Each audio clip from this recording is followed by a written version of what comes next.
be a Steelers, consider others before you consider yourself. To protect your brother, even from himself. To give support at your own expense. And when wearing the black and gold suit of armor, make sure nobody desecrates it, disrespects it.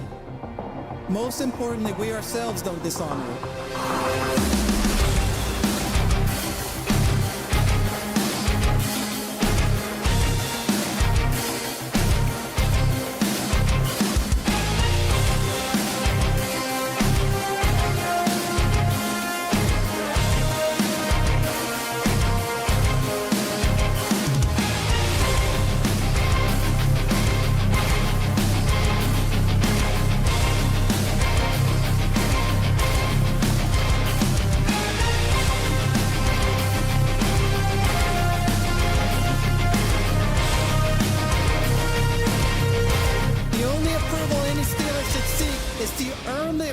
From previous legends who have donned the black and gold.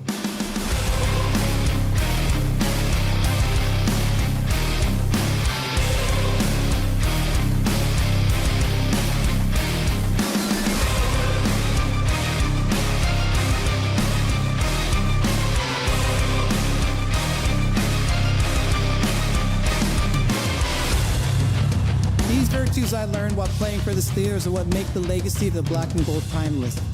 They are passed down in the locker room from the steel curtain to anyone who valiantly wears the black and gold. Creating a brotherhood that is deeper than money, business, and winning. To be a Steeler is to consider others before you consider yourself.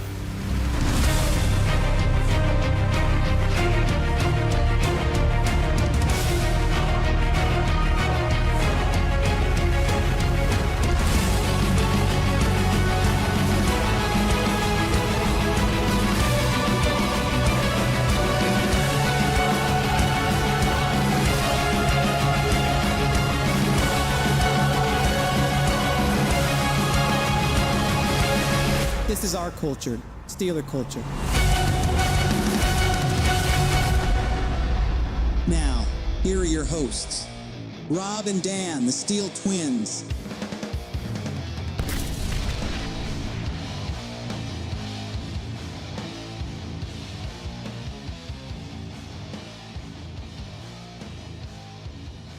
Steelers Nation, what is going on? How are we all doing on this Friday afternoon? Thank you guys for tuning in for episode 106 of the Steeler Culture Podcast, powered by BetUS Sportsbook and Casino. And we are just a mere 49 hours away from watching Pittsburgh Steelers football once again. We are a mere 49 hours away from officially and finally saying, let's ride. Or are we? I don't know. I don't know. After the news that broke yesterday, another injury popping up, I'm like, that's the last thing we freaking Well, it's not do. just another injury. It's a reoccurring injury with Russell Wilson, which makes us think, man, is this going to linger all season? For those that don't know, yesterday he was limited due to calf tightness. The same calf he injured before training camp. Great. And now Tomlin said that they'll evaluate the situation and he'll do further testing. We'll see what his participation will be today. And we'll see if he actually will sit or start today. We'll talk about all that. But it's something that is just like, it's a dark cloud that lingers ahead of week one. Yeah, and the season hasn't even started yet. No, it hasn't. We haven't played our first snap yet, and here we are. Like, wow, great. Exactly what the doctor ordered. Yeah, literally. Oh, my God. This season's already a bumpy ride, guys, man. It's gonna be a crazy one, but hey, listen, football's back. Football's back. Football's back last night. The Ravens lost. I think we all are all happy to hear about that, and hopefully the Steelers can get a dub this Sunday versus the Falcons in Atlanta to open up the 2024-2025 NFL regular season for our Steelers, man. It's going to be an interesting game. We'll get into all of that, as well as the Russell Wilson news and the Cam Heyward news, since he signed a new contract just a mere couple days ago. We'll get into all that, but first, if you guys would like to, feel free to follow us on all our social platforms. It's in the ticker. The links are down in the description box below. That is Instagram, Twitter, and yes, even TikTok. We are now on Spotify, so if you guys want to listen to the audio version of this podcast, check out the link in the description for our link to Spotify. You guys can look into that. And, of course, today's podcast, today's live stream is sponsored by BetUS Sportsbook and Casino. If you guys are looking for a new sportsbook this upcoming season, man, BetUS has you covered. With the fastest payouts in the industry, fast and easy deposit and withdrawal process, live wagering on all major games, which I may or may not have been a part of last night, personalized service 24/7, and now they are offering a new promo for you guys. They are offering a 150% bonus on your first 3 deposits up to $2,000 when you use the promo code YouTube150 when signing up. Go to BetUS.com right now to sign up and take advantage of all these perks from our great friends over at BetUS Sportsbook and Casino. As we look at some of the betting lines here, first of all, they have all kinds of specials. They got all kinds of football props you guys can look into. You guys want to look into tonight's game. We got the Packers and Eagles tonight over in Brazil. You guys can put in your bets, your wagers, your parlays, or whatever for the game. They got so many other wagers. You guys can still put in player stats. You guys can put in season awards. Who you think is going to win MVP? Feel free to put in your wagers. But in regards to tonight, I want to look into the game for the Packers and the Eagles specifically, because that's obviously the game that's coming up. That's the second game of the season, right? So when you look at the game, the Eagles are the favorite. The Packers are the underdog. Could you see the Packers potentially winning? Could you see the Packers potentially pulling off the upset? I wouldn't be surprised, man. The Packers showed a lot of promise last year. I don't know about you. Showed a lot of promise last year. Yeah. Yes, they did. So we're going to look at NFL specials here because they got all kinds of stuff, as well as who you think is going to be the number 1 seed in the NFC, wild card spots, all that. In regards to tonight, now, Rob, I'm going to ask you because for those that don't know, Rob is my special parlay advisor. He does not gamble, but he is my personal wise man. It's every week. It's every week with this. I mean, like I was well prepared for yesterday, and it was interesting to say the least. So who do you think is going to? How do you think the Packers' first drive result's going to be? Honestly, in my honest opinion, I think they have an opening drive touchdown. Okay, so you can put offensive touchdown, field goal attempt, punt, or any other. How about the Eagles? Do you think they get a touchdown? Do you think it's just much like last night? Honestly, hot take, I think they punt on their first drive. Really? I could very well be wrong at that. I probably will be. But, hey, that's just my guess. Well, I got to disagree, but you know what? I'm going to go with your instinct since you're the wise man here. So, but in regards to the Packers, I will have to agree on that. So the betting odds are, as you see, 225. So put 20 on it. You can win 45, which is exactly what I bet yesterday. So you know what? I'm probably going to place that.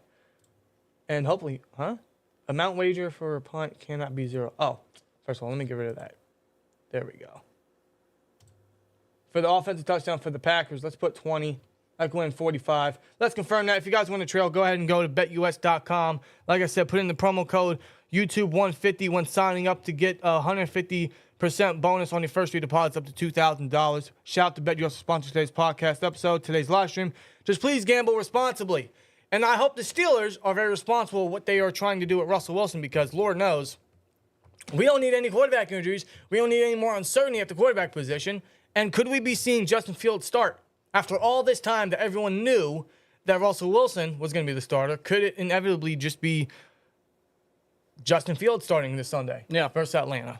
It's because of the calf tightness that Russ had let the Steelers know about yesterday in practice. He was a limited participant in Thursday's practice. Yeah. He informed the Steelers that he had calf tightness in the same calf that he injured just before training camp. Great. And if you guys remember, it actually kept him out for pretty much, I would say, the first week and a half of training camp when Justin Fields got the majority of first-team reps. And Wilson, he didn't even play the first preseason game because of the calf tightness. No, he didn't. That's because when Wilson eventually suited up as a starting quarterback, that was the Bills preseason game. And he played all but the final 2 minutes of the first half. And if you guys kept in check, Arthur Smith admitted that he limited Russell Wilson's playbook. Which, that's my main concern with this news, with this injury, with the fact that Russell Wilson will most likely still start, is if Russell Wilson is still going to be the starter and this injury is re-aggravating him and it could be lingering all season at this point, is Russell Wilson going to have a half of a playbook? Is Arthur Smith going to have a limited playbook with Russell Wilson as his quarterback? If that's the case, why should Russell Wilson be the starter? So you're telling me with a new scheme, with new everything on offense, you're going to go in with a half playbook, with a half menu? You're going to limit the playbook for the offense, which last year was already so limited. Very. So you're going to go in with a quarterback like Russell Wilson with a calf injury and go in with such a limited playbook. I don't think that's wise. No, it's I not. don't think that's how you're going to win football games, man. That is something we're trying to avoid. That's something we're trying to detach from. We don't need any limited nothing on offense. No. We need all guns a-blazing. That's why they went out and got Russell Wilson. That's why they went out and got Justin Fields. That's why they went out and got Arthur Smith to change the negatives of the offense. And that they did. But if Russell Wilson is going to be having this calf injury, if he's lingering, in my honest opinion, he should sit. If he is not 100% healthy and Arthur Smith does not have 100% creative control on what he can do in the offense, why should Russell Wilson be the starter? Yeah, because calf tightness, especially at the quarterback position, it's no small injury. It's no minor situation to deal with. I would say it's a very serious situation that they have to monitor. You also add in, our offensive line is still very poor. It is going through a lot of struggles. It will go through a lot of struggles until we get to where we want to be, which won't be probably till midseason, maybe beyond that. So the offensive line's still going to be suffering. A calf injury, Russell Wilson's going to be doing a lot of scrambling around the pocket. And God forbid, this injury gets even worse. So why would they put Russell Wilson at risk? Why would they put the offense in risk knowing that they're not going to have a full menu for Russell Wilson? A full healthy Russell Wilson with the calf tightness, he won't be able to plant his feet down properly. It will definitely affect the way he throws the football and his arm power for sure. And Arthur Smith said there were plays I called for Justin Fields that I did not call for Wilson in the Bills preseason game. Now that changed in the final preseason game versus the Lions, but Wilson only played one drive. Yeah, he did. Now, could that have been because of the injury? Is this injury worse than they expected? Is it more severe than they thought? Or are they trying to sweep something under the rug so that Wilson remains the starter? Or is Wilson trying to say, hey, I'm ready to go, I'm healthy enough to go, because he knows this is his last full year, this is his last real chance at being a true starter at this stage of his career? If you guys watched the press conferences after the preseason games, Russ stated several times when he was asked about his condition, how he feels, he constantly said, I feel great, I feel ready to go. Now, he could very well be very truthful in that. And it's just a matter of... I'm sure he feels great. I'm sure. Maybe it's just a matter of it's an unfortunate situation where the calf injury was healed and then he just reactivated it. Which means it wasn't a fully 100% healed, but... I mean, you could feel great, but, there could be that lingering issue that you're just not feeling at the moment. And when it comes to going out there and practice, then that reoccurring, lingering problem comes up, and then now we're dealing with this situation again. Well, it definitely wasn't 100% healed because, for those that don't know, he initially injured it while pushing a tackling sled, during a new physical conditioning test before training camp, right? And now he had calf tightness yesterday that limited him. So clearly it wasn't 100% healed. It's still aggravating him. And now, if he's going to be the starter, that makes me question how much of the offense we're going to be able to actually exercise. How much of Russell Wilson are we going to get? How healthy of a Wilson are we going to get? Because in preseason, not to interrupt you, they still wanted to throw Russ out there, but in a limited way, in limited reps. They had to. I mean, of course, with this quarterback competition that they were preaching, they had to see what Russ was going to bring, but it was in limited capacity because of this injury. Right. Hence the one drive he had in the last preseason game, and then just being very limited with the playbook in the second game of preseason. So they were cautious with it, but then this injury just, again, it pops up. Yeah, it's concerning to me because I still fully anticipate Russell Wilson starting. And if that's the case, then yeah, I'm very terrified that Arthur Smith is going to limit his playbook once more. But if that's the case, then why throw Russ out there? Because he's quarterback one. He was quarterback one as soon as he signed on the dotted line. Yeah, that was never going to change. He was the guy to go with. But now that might change, or in my opinion, that should change if he's not 100% healthy.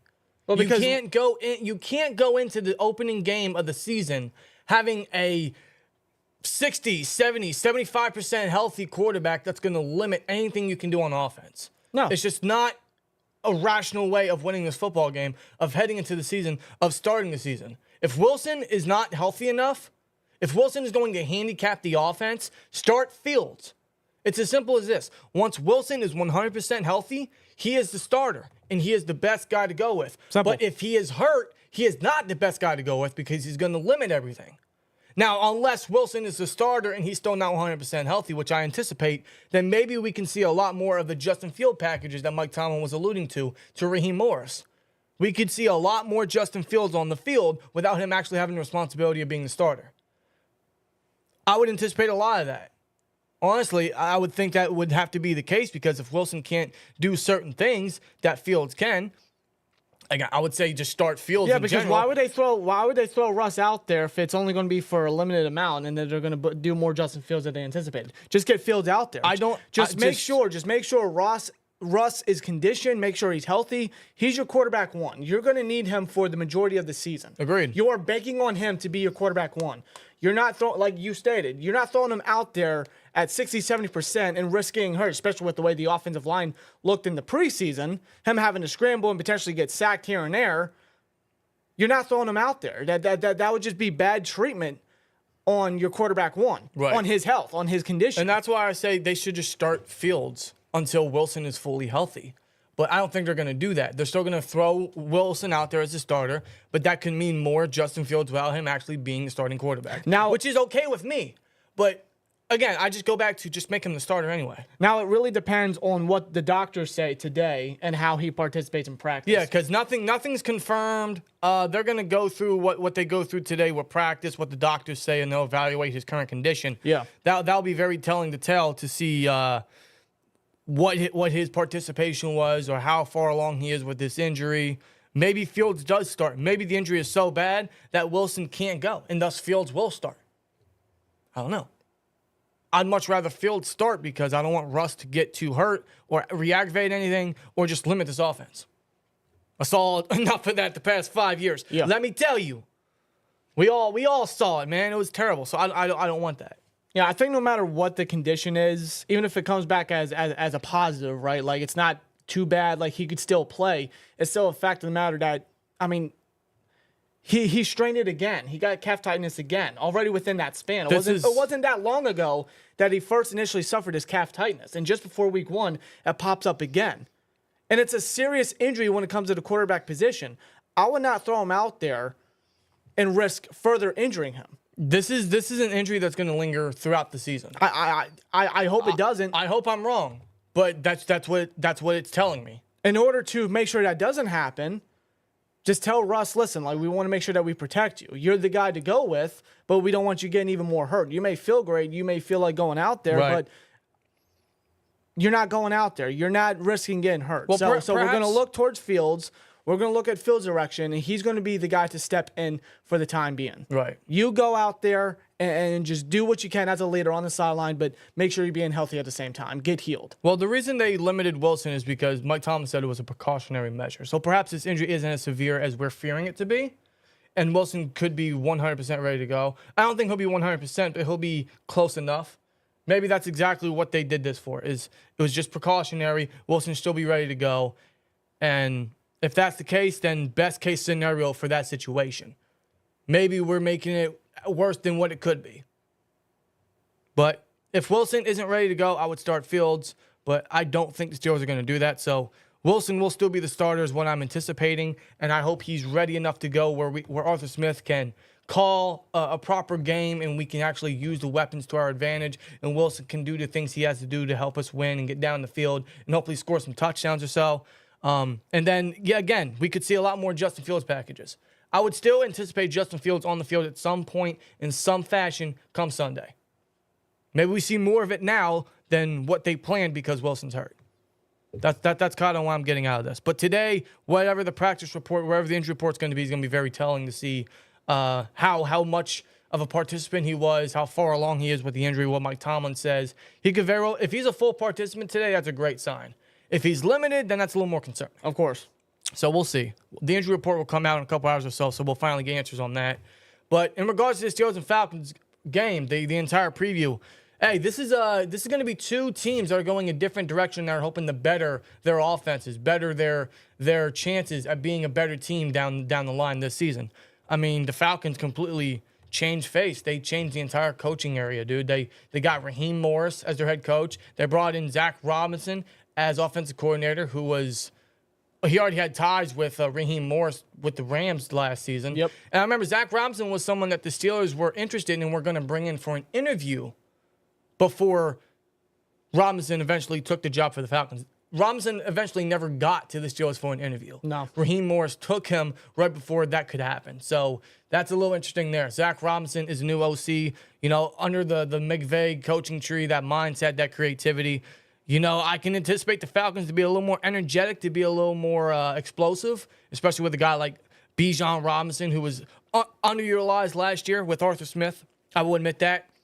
Kyle Pitts has been on and off. Not entirely his fault. Drake London could have had 1,000 yards last year, but didn't. He's going to be a dog this year now that they have Kirk Cousins. They're going a different quarterback direction. They gave Kirk Cousins all that money. Yeah, $180 million. Wow.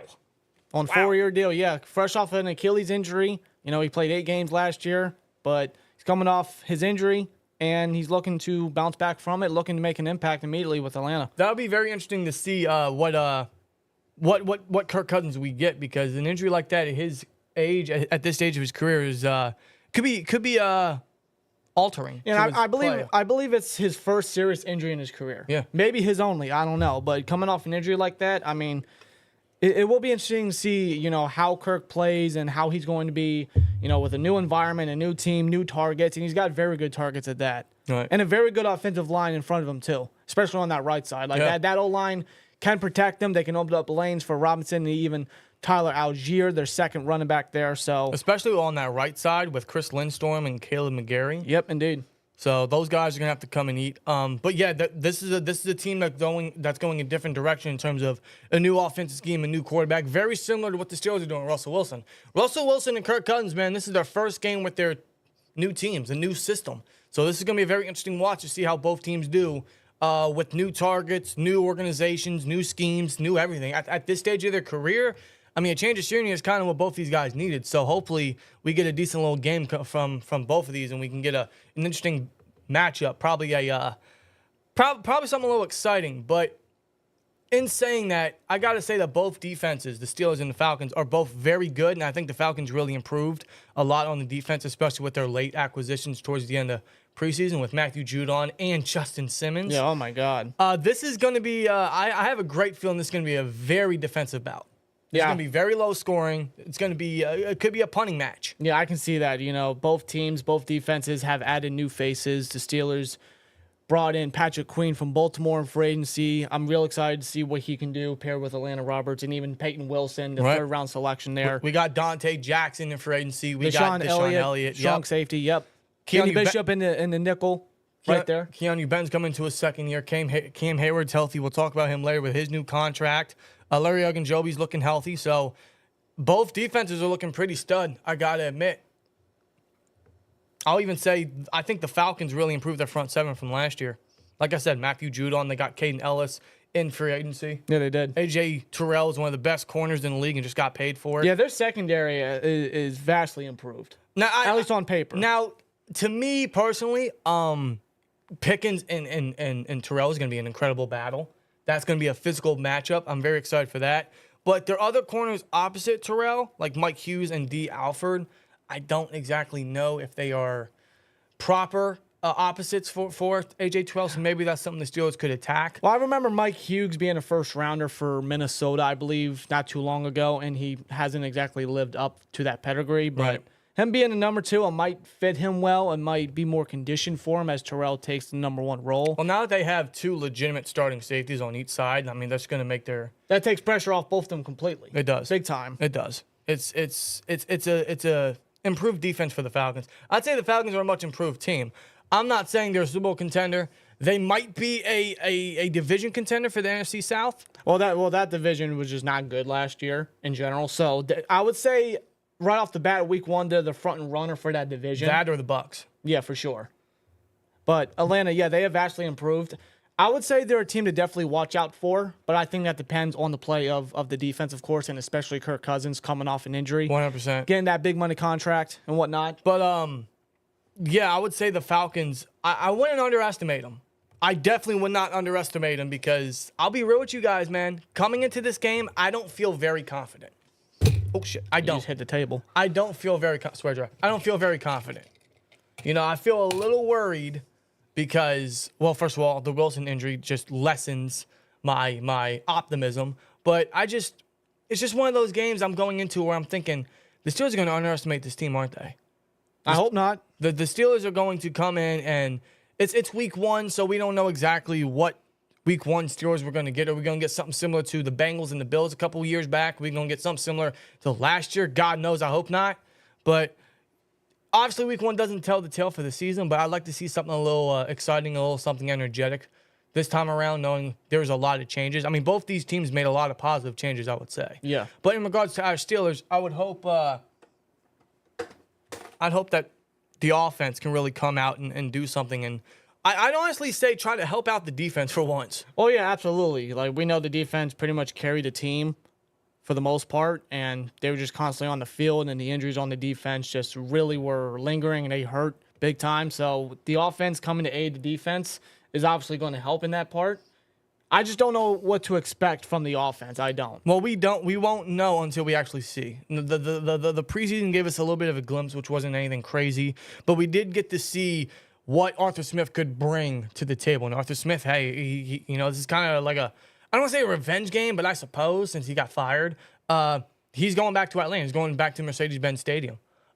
He's going back to the team that gave him the head coaching job, and it clearly didn't work because he didn't advance him any much as the years went on. No. And thus the Steelers hired him as OC. I think it's an improvement over Matt Canada, but I really hope that what we saw in preseason could translate to the regular season with a little more versatility from our players, with a little bit more creativity, a lot more middle of the field usage. A lot better execution for sure, less penalties, especially from the offensive line there. That's going to be a must. That's going to be a must. The one thing about preseason is I'd hope they got most of their negatives out the way, which was poor O-line play, like you said, penalties, getting players out of position, some of the negatives that they really had. And hopefully they've adapted to such. And a guy like Arthur Smith can really put these players in the position to succeed and get the ball to his targets, especially in the passing game. I think that's going to have to come in real big, real heavy for this game. Yeah. I would still attack that front seven. I know they improved it by a lot, but I would still attack it, especially with the tight ends. I would think that Arthur Smith is going to still go with his bread and butter, which is running the football, which is a lot of tight end usage. We can anticipate a lot of 12 and 13 personnel. Darnell Washington also came up on the injury report yesterday. Yeah, knee injury. He did not participate. I would say he's somebody to watch, of course, for practice today. But, they still have 3 other tight ends. They have 4 tight ends on the roster. They have Michael Pruitt that Smith's familiar with. He's a very good blocker, a solid player in general. So and Connor Heyward. It wouldn't be a major loss, but a guy like Darnell on the field and his blocking ability, I mean, it's something that you always want, and his availability to be on the field. Oh, he's our best blocking tight end. Yeah, no doubt. We're going to go very tight end heavy this year. But along with the 12 and 13 personnel, I would anticipate some under center, hopefully some I form with Heyward or whatever tight end, maybe Pruitt lined up as the fullback. Definitely anticipate a lot of pistol, which could mean some read options for a guy like Justin Fields if he sees some packages, which I think we can all anticipate. And what I want to see is the middle of the field usage. I'm going to go back to that. The middle of the field usage is something the Steelers have never even tried to use for years now, and I think that's an area we have to attack. Most good offenses in the league use that area, and the way they use it is by utilizing the versatility of their receivers and getting them the ball and letting them do the work with the yak ability and using their tight ends. That's what I want to see. Arthur Smith is no stranger to doing that. He did it with Pitts. He did it with Pruitt last year. He did it with Jonnu Smith years past with Atlanta. He can do it this year. He can do it in this game specifically with Pat Freiermuth. Please, for the love of God. Yeah. With Heyward getting an extension or Heyward getting a new contract, Pat Freiermuth could be next in line for that. Lord knows when that's going to be, but get him involved if you're going to give him a new contract. Get Pat Freiermuth involved.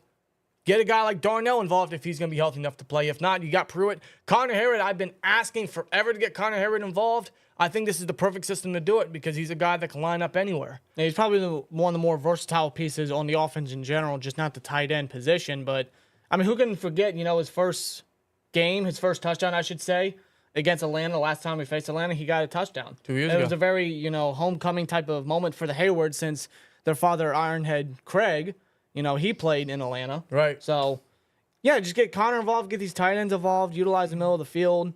With the tight ends being involved in the run blocking, yeah, definitely run the football, be very aggressive at that, especially with the quarterback uncertainty and Russ's lingering injury if he's playing, or even if Justin Fields steps in, you still want to utilize running the football heavily, which is Arthur Smith's bread and butter as well. They're still going to run the ball. Najee's healthy. Warren said he's 100% ready to go. So. Yeah, he was a full participant yesterday, so I expect him to definitely be available for the game, which would be great. So, yeah, it'll be interesting to see how they incorporate certain run schemes and run patterns with a guy like Najee.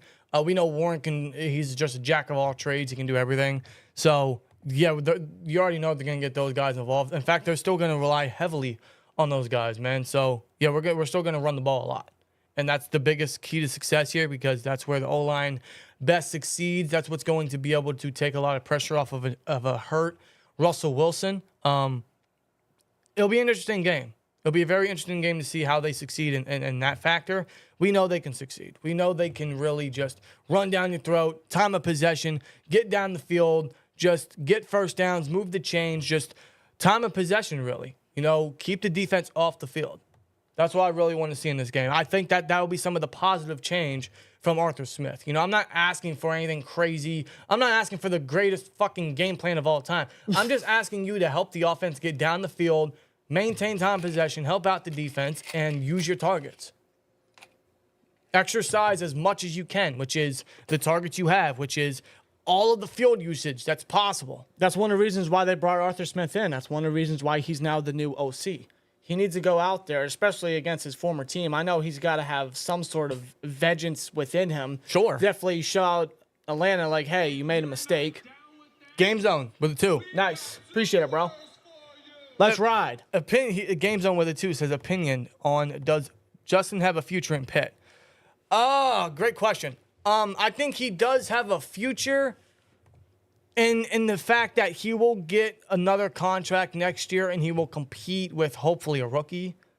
But that's probably as much as his future can be until we actually see what he could do as a starter, or if he has progressed from his days in Chicago. Yeah, of course. I think that's his that's his future so far in Pittsburgh. Yeah. Until we see more. Well, yeah, of course. If he sticks around, he's definitely going to have to earn it for sure. Could that be this Sunday? Because let's talk about it, man. If Russell Wilson can't go and Justin Fields balls out, you don't start Russell Wilson again. No, and it's just the Steelers going with the hot hand and the better option. Hypothetically speaking, if Fields goes out there and balls. Like, Russ is the guy, but, it just comes down to a business situation. It's just business, Russ. Yeah. This guy stepped in when you were hurt, and he's doing good, and we're just going to keep running with him.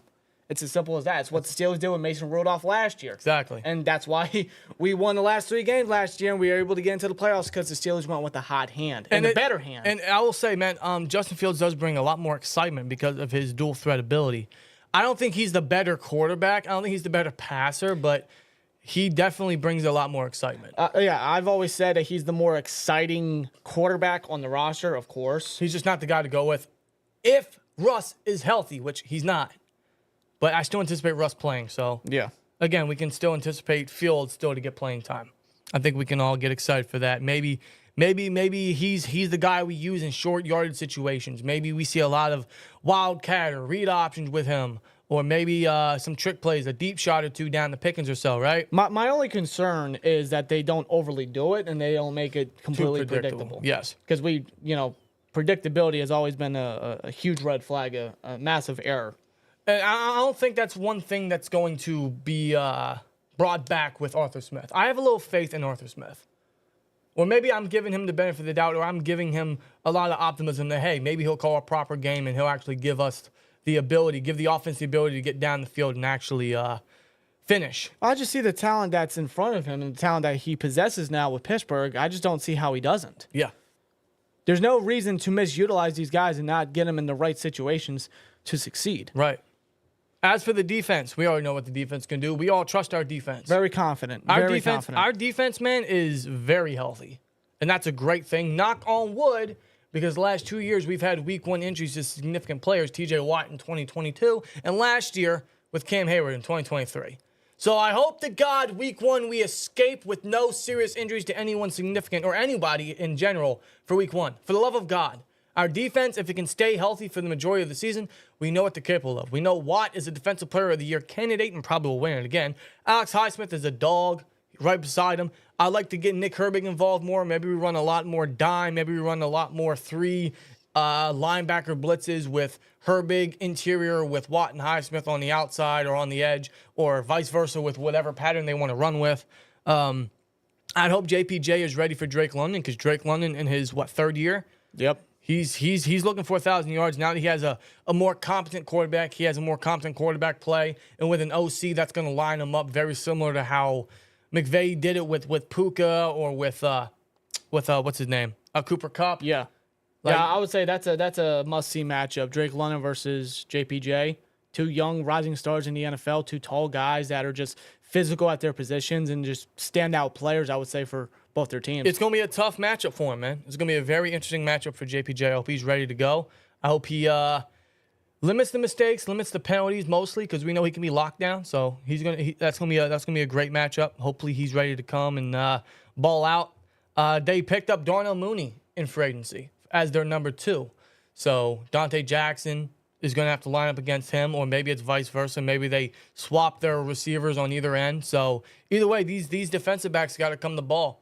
I'd even say a guy like Beanie Bishop has the ball. He's the starting nickel guy, officially. He's going up against, according to the depth chart, Ray McCloud, former Steeler legend. Great returns, man. Still is. Still is. And a handy wide receiver, too. Very handy wide receiver. So, yeah, going up against a former Steeler, Ray, Beanie Bishop, though, he is filling that slot nickel position for the time being till Sutton comes back after the bye week off his suspension. But Bishop, yeah, he's going to have to ball. He's going to have to step up. Yeah. He's going to have to showcase, why he truly made the roster, why he's the starting guy for the time being. Thing is, how much playing time does he get? Because could it be a situation where we see a lot of dime in this game, where we see a guy like Casey or a guy like Elliott gets brought down into the slot, while a guy like Corey Trice plays the dime backer role? Maybe on a guy like Kyle Pitts. You want someone to match Kyle Pitts' size and athleticism. Corey Trice is the guy. Yeah. So you want someone to mirror a guy like Pitts. I think we could use a lot of time and use Corey Trice in that role. He's healthy to go. He made the roster this year. He's ready to ball. He had himself a great preseason. I line him up against Pitts and as much time as we can run. And that would give the Steelers the opportunity to run a lot more Watt, Highsmith, Herbig, or Watt, Highsmith, Benton. Watt, Highsmith, Benton, and what's his name? Heyward. Mm-hmm. Who would be the dime linebacker? Could it be Queen? Could it be Peyton Wilson? Probably could be Peyton Wilson. They're both very good in coverage.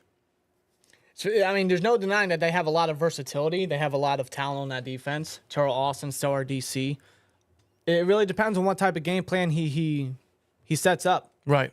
And what he does with his players out there. But I'm very confident what the defense can do. I'm confident the defense can hold it around, if they can stay healthy, make their stops, see if they can try to force some turnovers.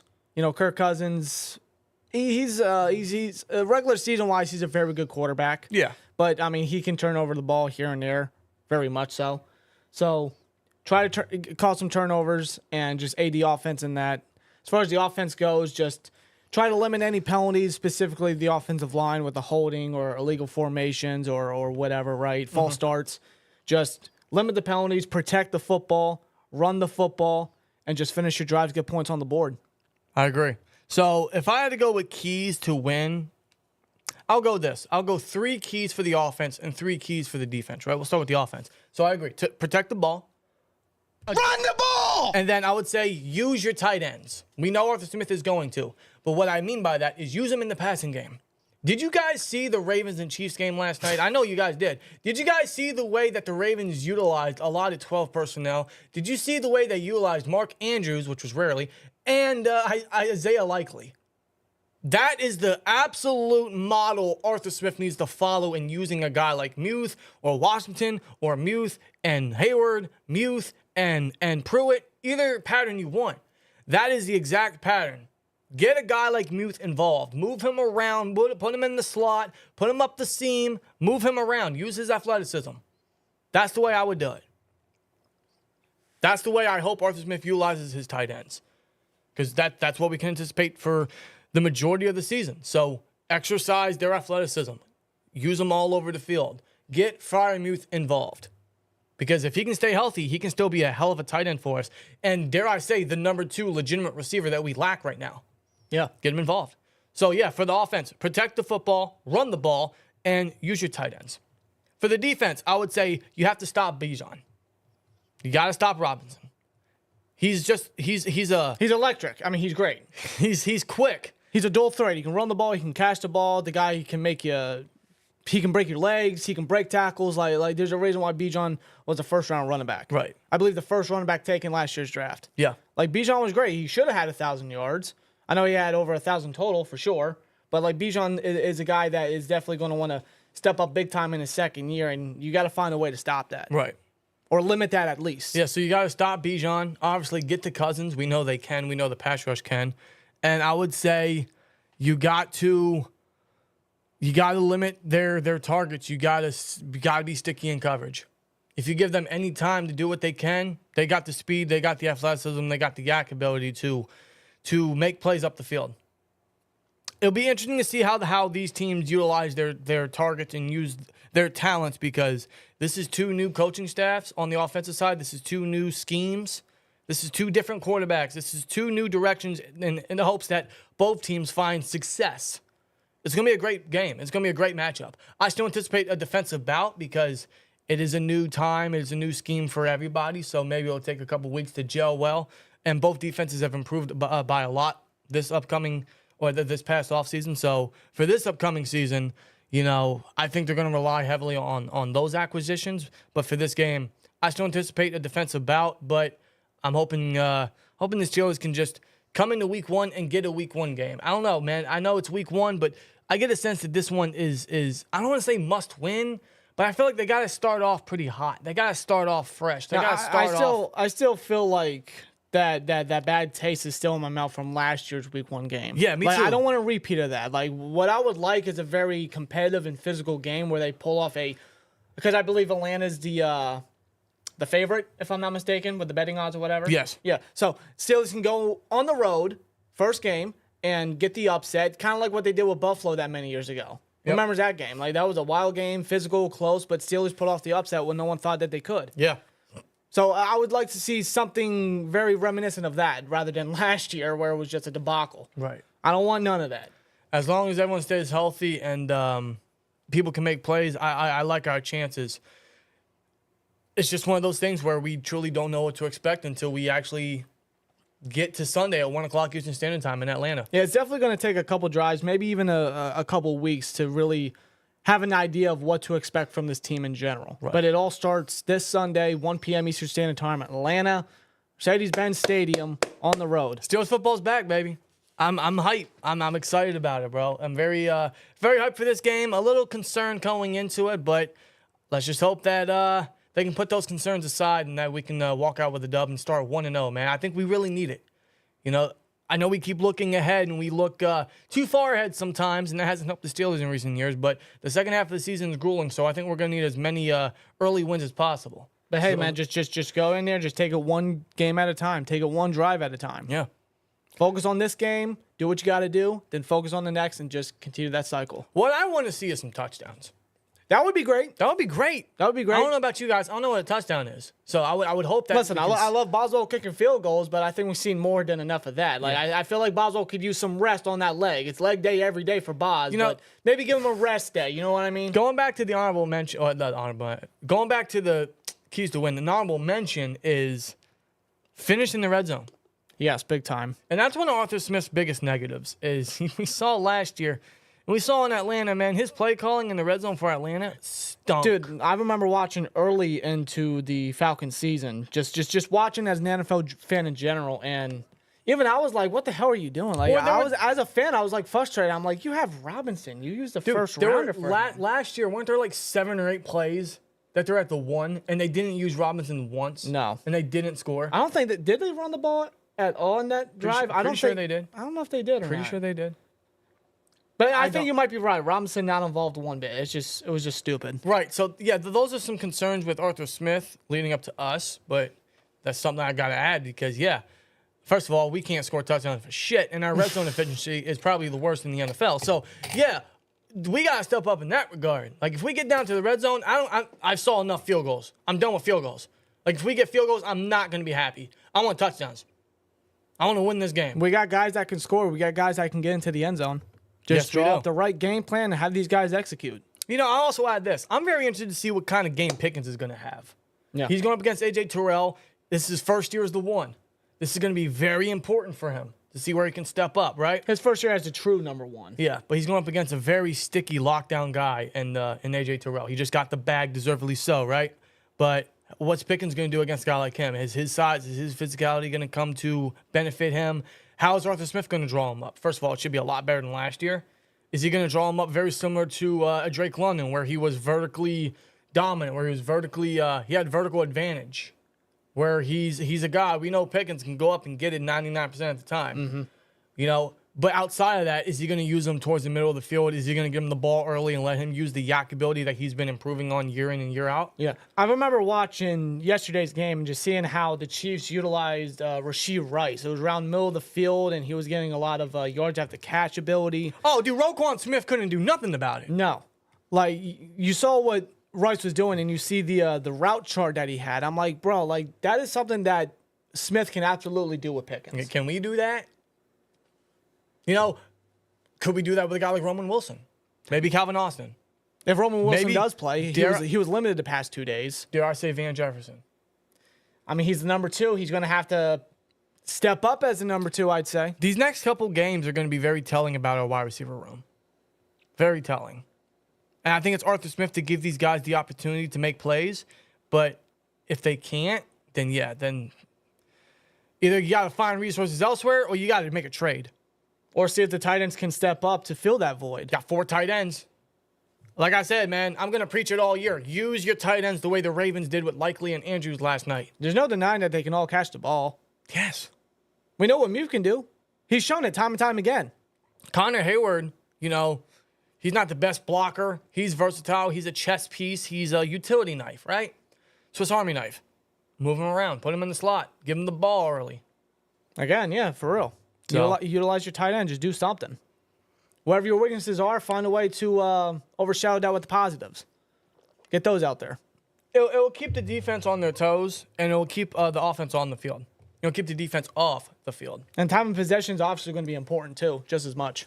I just don't want to see what we saw the last couple of years, which was checkdowns, 3 and outs. No, that predictability. That is what we're trying to step away from. That is why we got Arthur Smith. Now, against the Falcons, he better have a fire lit under him and be like, hey,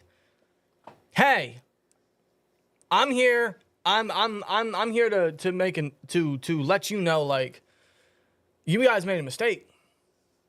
I hope so. Something. I hope so. I really hope so. But that's the Steelers versus Falcons preview, guys. There's a poll in the chat. Do you guys think Russ will play? 132 votes, 63% say yes. Now I'm going to put a new poll in the chat. Who do you guys think wins this game? And put your unbiased opinions. Put Falcons or Steelers. Who do you guys think is going to win this game? In our weekly predictions we did with Josh K. Shout out to him from the Discord chat, man. I predicted the Steelers. I think you predicted the Falcons. Yeah, it's just, again, it's because I really don't know what to expect from this team. From the offense, from what Arthur Smith could bring to the table. I mean, I have an idea of what the concept will be. I just don't know what the execution of that will be on the field. You know what I mean? Well, I think a lot of it has to do with the O-line, too. That's Oh, yeah, big time. And well, who's our starting right tackle? Well, Fatanu was a full participant, just like Warren was. So he's pretty much on the way to playing. I don't know if he will start, though. And Tomlin said in the press conference earlier this week that when it comes to Broderick Jones, he doesn't know where he's going to play him. Now, I know what he means by that. He means if Fatanu's going to play, then maybe Fatanu is the right tackle, and you can move Broderick over to left. But that doesn't mean Broderick's going to start. Probably not. He's probably going to go with Dan Moore. Why? Dan Moore's still the starting tackle, left tackle on the depth chart. Dan Moore's going to have to go up against Matthew Judon. He better step the fuck up. Swear jar. Man, this O-line. Can't forget about Grady Jarrett either. Yeah, Grady Jarrett's a dog. Zach Frazier's going to have a fucking game against him, dude. He's going to have to step up against Grady Jarrett. That's a nice test, and, yeah. Who's our other D tackle? David Onyemata? Is that how you pronounce it? I don't know. Onyemata, David Onyemata. Zach Harrison, they drafted out of Ohio State in the 3rd round last year. Yeah, not too long ago. He's going to be playing interior, so, I mean. Yeah, line's really going to have to come up big as far as protecting the quarterback and opening up lanes. They have to come up huge here. Yeah, they do. But no matter what the situation is or who's starting. But, yeah, according to the depth chart, this is your starting offensive line. Dan Moore is from left to right. Dan Moore, Spencer Anderson, not Mason McCormick, Spencer Anderson, Zach Frazier at center, James Daniels, and Broderick Jones. Could be Troy Fatanu. I don't know. No one knows yet. Yeah, Spencer Anderson, he's pretty much going to begin the start at left guard because Sayamalu will be out for at least the first 3 to 4 weeks. Yeah. I don't mind that. I don't mind Anderson stepping in there. I feel like throughout training camp and preseason, he has gelled very well. As a guard, he's really settled at that position. Though, if I had to be honest with you, I think I would have put the rookie in, Mason McCormick, because when you look at the depth on the offensive line, it's pretty bare. Tackle, it's pretty bare. Center, it's pretty bare. Spencer Anderson is our emergency right tackle. And he's pretty much I would say the for sure, the most versatile piece as far as depth goes. He can play. On the O-line. He's going to start at left guard. He can play center if he has to, but he hasn't gotten that. So he's starting at left guard. He's the backup right guard if McCormick plays left guard, and he's the emergency right tackle. Yeah. Very versatile. And he's starting, which, again, I don't mind. But say, knock on wood, something were to happen, Anderson gets hurt, you're pretty much out your most versatile offensive line depth piece. It sucks. And that's going to be interesting for him because I'm glad we're talking about it. Spencer Anderson is going to be getting his first career start. Yeah, being a 7th rounder last year out of Maryland. And he played, 8 games, but not one snap on the offensive line. He basically redshirted his rookie year. He did. So Spencer Anderson not playing one single snap with the offensive line any time last year will be getting his first career start. And he's going up against a ferocious front seven, a ferocious pass rush. Tough task. It's a big test. It'll be interesting to see how he does because he looked very, very good in preseason and camp. Let me tell you, man, I didn't see any negatives from him. No. Seeing a guy from Maryland in his 7th year do that, I was very impressed. Him at guard, he's settled there. Yeah. I think that's his more natural position that he showcased thus far. But if he's having a rough game, if he's having a bumpy road, I would put in McCormick. We'll see how that goes throughout the weeks, but that's just a very intense watch, obviously, is our offensive line because it's still concerning with an injured quarterback and Russ. It's one of those things like, hey, we just got to hope for the best. Exactly. We got to hope Dan Moore, dare I say, is looking like our best tackle right now. We got to hope Fatanu or Broderick. What world are we living in where we are stating that? I don't know. Fatanu and Broderick, we got to hope either one's ready to go at right tackle. Spencer Anderson's going to have his name called up at left guard now, and of course Zach Frazier's the starting center. James Daniels is really the only core piece, but I don't even say that because he might be gone after this season. Maybe. So, yeah, offensive line's looking a little rough, little couple patches on that line. So it's gonna take a while. It's gonna be. It might be a couple rough weeks till we get where we want, unless the offensive line just shuts me up and says, "Hey, we're better than you thought." I hope so. Fingers crossed, I hope so. But until we get to where we want with the ideal offensive line, which you guys know it is, we just gotta be patient, and we might have to go through some rough matchups. So I'm hoping in this one they're ready to go. They looked rough in preseason, and I hope that they really materialized and they humbled on what they did wrong, on their negatives, and they're ready to come week 1 against some serious talent, some premier pass rushers. I'm really hoping the O-line's ready to step up and play, man, because that's what's going to allow our offense to do anything. Fingers crossed, I really hope so. But otherwise, 80% again say that Steelers are going to win. 81%. 81%. No, down back. Yeah, still 81%, yeah. Going 80 to 81, so. Shout out to Jesse James, by the way. Why Jesse James? Because he's 81, or was. Oh, yeah. But now Michael Pruitt's 81, so shout out to Michael Pruitt. Shout out to Michael Pruitt. Hell yeah. More tight end usage is what I'm hoping for, and not just obviously in the run game, but yeah, use them in the passing game. Use your targets. I think we're gonna have to. Cam Heyward. Let's motion over to Cam Heyward because this was news that came out earlier this week. Cam Heyward for now doesn't look like he's not going anywhere, and this new contract he got ensures he will retire a Steeler.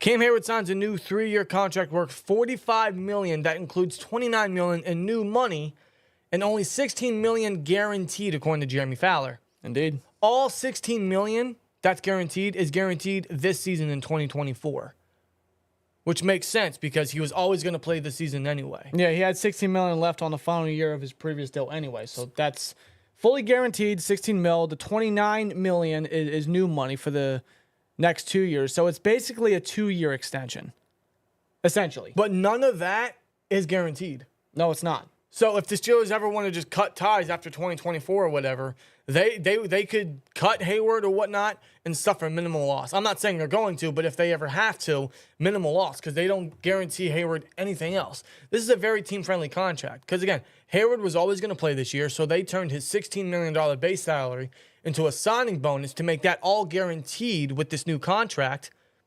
And Heyward, he said he wants to play another 2-3 years. He wants to play with his brother a lot more than he can. So the Steelers are giving him the opportunity, but at a time where they're going to give him all his guarantees for this year only with the opportunity of playing. But if Heyward wants to hang it up or Steelers have to move on, minimal loss for the team. Exactly. It's team-friendly. Steelers gave Heyward exactly what he was looking for. I have no issue with this. I don't. No, because Heyward, he's not the Heyward of old. We know this. He's, 34, 35 years old? Yeah. He'll be 37 at the end of his contract if he plays it out. But he's not the same Heyward. Now, keep in mind, after or before 2023, before last season, he had double-digit sack seasons before he got hurt. So perhaps he can still get to the quarterback. Perhaps he can still get a lot of that interior pressure, and now he's fully healthy and ready to go. We could get a Heyward that may not get double-digit sacks, but he could still get something on the lines of maybe 6, 7, maybe 8 max, which is still very good for his age and what they're paying him. And the thing is, his presence and his leadership is incredibly irreplaceable. The fact that they have Heyward on that line still is a good thing for this defense. It's a good thing for a guy like Benton and for a good thing for Ogunjobi. It's a good thing for the entire team because his presence alone is going to make defenses game plan against that. Yep. And he's still good enough to clog holes and fill gaps as a run defender. He's one of the best at doing that. So if he stays healthy, we might not get double-digit sacks. We very well could. We'll see how the season goes. But I think Heyward is still a very pivotal part to this defense. We've always said for years he's the three-headed monster, the three-headed beast with Heyward, Watt, and Minka. And now maybe we can add maybe Queen or JPJ there in future years, right? Yeah, of course. But he's always been a core guy there. He's been a core piece, a cornerstone. And to have him still here is a good thing. This will ensure that he will retire a Steeler. And it's crazy because he is still tied with James Harrison for second most sacks in Steelers history. 80.5 career sacks. He is tied with number 2. Can you imagine? Obviously behind Watt. Can you imagine? And I'm praying, I'm manifesting this. Can you imagine he passes James Harrison for the second most sacks in Steelers history against the Falcons, a team that his dad played for? It's very fitting. It's very fitting. Shout out to Eddie Summerlin. Subscribe to SteelTwins. Appreciate you. Thanks, Eddie. But his brother, Connor, caught his first career touchdown versus Atlanta 2 years ago in the last matchup. Now, in this one, he could very well pass Harrison for second most sacks in team history versus Atlanta. Yeah, it's very sentimental because, again, his father played in Atlanta, and the timing of this contract is very fitting. I think that's incredible, man. You know, out of all the pass rushers that the Steelers have in team history, and I know that in the early 70s and 80s, they didn't record sacks, so those are unofficial numbers, but imagine what the list would be if they did count them in years prior, like Joe Green and L.C. Greenwood and guys like that. Imagine if they were to collect those sacks. Like, the list of sack leaders would be longer. But out of all the sack leaders, out of all the sacks, all the pass rushes Steelers have accumulated for the past years, which is, you know, that's one of their, it's just one of the positions they just breed perfectly. Is, you know, Watt's up there. He's going to be the first and maybe only triple-digit sack leader in team history. He's only about 3.5 or 4 sacks away from getting 100. But Harrison had 80.5, and Heyward's about to pass that. Jason Gilden was the previous leader. You know, Lamar Woodley's up there. I'm sure Alex Highsmith is going to be up there. Yep, for sure. You look at the list and you see Heyward is right up top, right below a guy like Watt for his position. Incredible. Yeah, I mean, he's been with the team since he was drafted back in 2010. He's been a vital part for well over a decade. when you look at the Steeler way, right, or like players that personify what a Pittsburgh Steeler truly is, you look at Cam Heyward. Yes. Truly, the type of leader he is on and off the field. He was a Walter Payton Man of the Year this past year. You know, he'll have that badge on his jersey, which will be great to see on him. That's great. You know, you go to show you the type of human being that Heyward is and the type of player that he still is to a degree, and he still wants to be on the field, to play with his brother, to stick with the team that drafted him, the team that he grew up rooting for. My only concern about Heyward is obviously the injuries.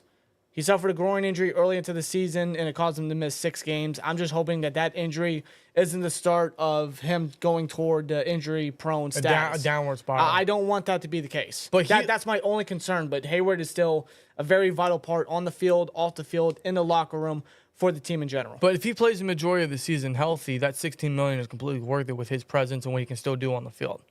And dare I say, you know, this is going to be his last contract with the team. This is his last chance to finally win one. That's the one thing that, I mean, every year that he's been preaching about that he wants. It's not going to be this year. It's not going to be this year. Might not even be next year. But could he get a better send-off after the Steelers build around the team that they've drafted the last 2 years and they go get a quarterback maybe next year or the year after that, ideally next year? Just putting it out there. Putting it out there. Maybe down the road. And that'd be the perfect way to send him out, you know, after everything. So, I mean, that man's been to Super Bowls. He just never played in one. So, yeah, you look at the numbers. You look at the contract numbers. It looks crazy. But the fact it's only $16 million guaranteed for this year, which he was already going to play anyway, is a great deal. And nothing's guaranteed after that. But $29 million in new money is $14.5 the following 2 years. It's a good deal. It's a very team-friendly deal. It works for both parties, and I'm glad they came to an agreement. And speaking of contracts, we have breaking news. Oh, just now? Yes. Okay, hold up. According to Jeremy Fowler, it's not really breaking news. It's not breaking news, but it's a little more progression on what could be happening. Jeremy Fowler, just a couple minutes ago, puts on X, talks are progressing on a contract extension between the Steelers and tight end Pat Freiermuth, sources tell Brooke Pryor and me. Pittsburgh trying to get him signed before Sunday's kickoff. Yeah, there was talk after the Heyward extension. There was talk that the Steelers were now looking toward Muth's way of extending him, which I'm not surprised by that. They view Muth as a very vital part of the offense of the team in general. Well, his first 2 years, like he showed like what he can do, and last year they didn't use him at all outside of the Bengals game. I wouldn't sign him. See, this is an interesting discussion because a part of me says I wouldn't sign him yet because he hasn't shown anything. But what if you wait till he shows anything? Then you have to pay him more. Well, remember the amount of free agents that the Steelers are going to have after this upcoming season. Najee, Warren potentially, though he's a restricted free agent, they'll just tender him. So He'll be back. He'll be back, no doubt about it. But Justin Fields, Russell Wilson potentially, James Daniels, Cam Heyward, which is now out of the picture. Yeah, so they're trying to Freiermuth. They're trying to decrease the amount of free agents that they're going to have next offseason. They're trying to retain some of them, or as much as they can. And that's something Omar Khan did in his first season as GM. Right after the 2022 draft, after Colbert stepped down and Khan took the reins, he signed Minka, he signed Deontay, and he signed Boswell, 3 impending free agents following the season. He didn't allow that to even happen. So, yeah, you're right. He's trying to limit those numbers this upcoming year. Yeah. He declined Najee's 5th year, so he's going to play out his contract. This might be his final year. James Daniels, they already said a contract isn't coming for him, so we'll see how that goes. They got Heyward back. They're trying to extend Muth. They're going to bring back Warren regardless, so he'll be back for next year. Hopefully he gets an extension. I wouldn't be surprised if they give him what they were going to give Najee, but probably less. A lot more affordable. Right. So we'll see. I'm sure they'll bring back Fields, maybe Russ, depending on what he does. We'll see how the quarterback position goes, but I got a great feeling Fields will be back to be part of a competition next season. So, yeah, they're trying to minimize the amount of free agents next year, which is a very good thing. With Muth, I don't think he's earned it, but it would have to depend on the numbers. It would have to depend on the contract details to get an actual opinion out of it. If it's something like a Cole Kmet, then maybe it's a little crazy. Right. But it's one of those things where if you hold off and he shows out, then you got to pay more. But if you pay him now and then he shows out, you got him at a great deal. Or you could pay him and he doesn't show anything and he gets hurt again, It's just one of those things you got to gamble on. Yeah, and when it comes to Khan, he's very smart with the cap and the cap situation and the salary and whatnot. I don't see him overpaying Muth right here. They're going to want to keep him. They're going to want to keep their tight end, considering they use a high draft pick on him. And yeah, his first 2 years, he showcased what he could do. He still can, as long as he's utilized more and his availability is there on the football field. Yeah, because I don't think anyone's ever doubted what Muth can do up the seam, up the field when he's actually used. We saw it last year in the Bengals game. His concern is injuries. He's not a good blocker, but I feel like in this scheme, he doesn't have to be a consistent blocker because we have too many tight ends that he doesn't have to play full blocker. We can use him very similar to how the Jags use Evan Ingram, which is all around the field. We can use him very similar to what the Ravens did with Likely last night, which is all around the field. What the Chiefs do to Travis Kelce, they utilize Kelce all over the damn field. So he can still be honestly a number 2 target. That's security blanket. That's security blanket for Russ or Fields. Whatever. As long as he stays healthy, yeah, he can be a serious tight end. I can see maybe a 3-year deal, a 3-year extension for maybe. What if it's 4-year? I don't know if they do 4-year. I think they do 3. Could it be 3-year, $40 million, 3-year, $45 million? I don't think it's that much. I don't think it's that much. I don't think Muth has earned that much money. I don't. Well, it's one of those things. But you got to kind of cough up the market. I see maybe at most 20 mil. 20 mil what? 3-year, 20 mil deal. I don't think so. You don't think so? This isn't Madden. 3-year, 20 mil. That's like what? Doing the math here. That's what? 7.5 mil average per year. I don't know. I think he's going to get at least 10. I don't think he gets double digits. There's no way. Well, let me see the tight end. I don't think he gets double digits. Let me see the tight end contracts. Let's see. Travis Kelce, he's obviously the highest paid with 17 No duh. plus mil. TJ Hawkinson was 16 and a half. George Kittle with 15 flat. Dallas Goedert with 14 and a quarter. Mark Andrews with 14. Evan Ingram with 13 and 3/4. David Njoku just under him with 13 and 6.87. Cole Kmet 12 and a half. Dalton Schultz with 12. Even Noah Fant has 10 and a half. Taysom Hill has 10. I don't know, man. When it comes to the tight end market, I think he's going to get right above Kmet. So I'm thinking probably somewhere around, might be 3 or 40-something mil. I don't know, man. I don't know. I mean, when you look at the injury concerns about Muth too, that's got to play a factor. Oh, I know. And how much they're going to want to spend. I see about max 20 mil on a 3-year deal. At least. Maybe 21. So you're saying he would get less. You say he'd get less than Tyler Higbee and Hunter Henry and Dawson Knox. Potentially, based off the injury concerns the season he had last year. Though I know they have high expectations for Muth this upcoming season and potentially down the road. I don't know if they want to overpay him. I don't think they want to give him that much money based off the risk I just stated, the injuries and whatnot. Why not? I just don't think they spend that much money on him. I don't think that they spend that much money on the offense already. Okay, maybe. All right. Instead of 345, let's say maybe 3 for 36. And on average, that would be 36 divided by 3. Is what, 12? That's more acceptable. I mean, yeah, that's tolerable. That's more acceptable. That is. That's more acceptable. Maybe 3 or 33? 10 mil? That would be 11.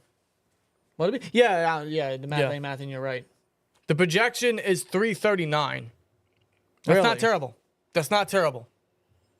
That would put him at, let me do the math here, 13 a year. That's right above what's his face? That's right above Cole Kmet. Right under David Njoku. You got to pay market. No, of course. In the NFL nowadays, that's what you got to do in order to keep the guys you want. I get that. I'm just trying to make sure that I'm just trying to think, financial-wise, that they don't overspend. That's what I'm trying to do. I feel you. Now it all depends on guarantee too. So it could be True. like, so say we'll go with Noah Duffy. With the projection is 339. So let's say 3-year, 39 mil for like 25 guaranteed. Okay. I think that's a solid deal. 3 year, $25 million. Do they do it? I don't know. But they want to get Muth back, which I don't disagree with. I would like to think Darnell could be the one, but we haven't seen enough of his passing game. We haven't seen enough of him in the receiving game, and that's mostly due to scheme. Maybe that changes this year. But if Muth can stay healthy, we know what he can do. And yes, I think paying him before he balls out, which I do anticipate, I hope so, would be the way to go. That way, then you would have to pay him something along the lines of George Kittle. Yeah, and that's something you don't want to do. He's obviously not George Kittle. He's not even Dallas Goedert, but that's what you have to pay market-wise. That's what his agent is going to pressure. If he gets double digits, I see at least $11 million. And there's a lot of 33-year deal. And there's going to be a lot of tight end needy teams next year. Oh yeah, for sure. So they're going to want to lock him up. I don't blame them, man. But yeah, they're trying to get a deal done before Sunday's kickoff. So they got 47 hours. We could anticipate some contract news, some Pat Freiermuth news. You know, I want to get into another discussion real quick. Do you guys find it interesting that they are paying, or they're trying to pay Pat Freiermuth before they are trying to pay Naji Harris? Now, a lot of that has to do with the running back market. That is always going to be the biggest discussion when it comes to that. Do you want to pay running backs? Do you want to give them a second contract, you know, with his workload? I get it. Yeah. But do you find it odd that they're trying to pay Muth before Najee? And chat, please get involved in that too. Yeah, considering they used a first-round pick on Najee. Yeah. They had high expectations, high value on Najee, and every year, I mean, he's proved it time and time again with the worst offensive scheme and system and coordinator in Steeler history. I'll say this, though, about Muth quick. They better extend him just for the fact that we took him over Creed. We better get more years out of him. Now, By the way, watching that Chiefs-Ravens game, I'm seeing the starting Creed. centers, Creed Humphrey and Tyler Linderbaum. I cried. Keep in mind, both of those individuals could have been a Steeler, but we took Muth over Creed, and we got Frazier, which I'm happy with. Yeah, that's fine. I'm fine. Like, don't get me wrong. I like Frazier. I think he's going to be great. But coming out of college, there was a difference in those two guys over Frazier. It made me cry a little bit. Yeah. I'm happy with Frazier. But seeing Creed get into the second level, work in space, and manhandle Hamilton and Roquan, I'm like, Colbert! Yeah. So for that alone, yeah, we better extend Muth. We better get more years out of him. But no, yeah, I mean, it's interesting to me. They're trying to pay Muth before Najee. Now, that's probably because of the emergence of Warren and the fact that the running back market is going to be a questionable one to pay. But it's just weird because I think Najee, like you said, he's earned it. He's earned time and time again. Now, there's a report saying, the Steelers want Najee to prove himself again. I don't know how many more times he got to prove himself. 3,000-yard seasons with the worst offensive line in the league. What more do you want? You brought in an OC that is known for running the football. You have two running backs, but in this case, Najee, that can and has shown that he can run the fucking football. Right. What more does he need to prove? I don't know. I don't find that as a logical or reasonable excuse. I don't know. It might just come down to their running back market. Maybe they just don't want to pay double digits for Najee. Now, it's not to say they won't extend Najee. I hope they try.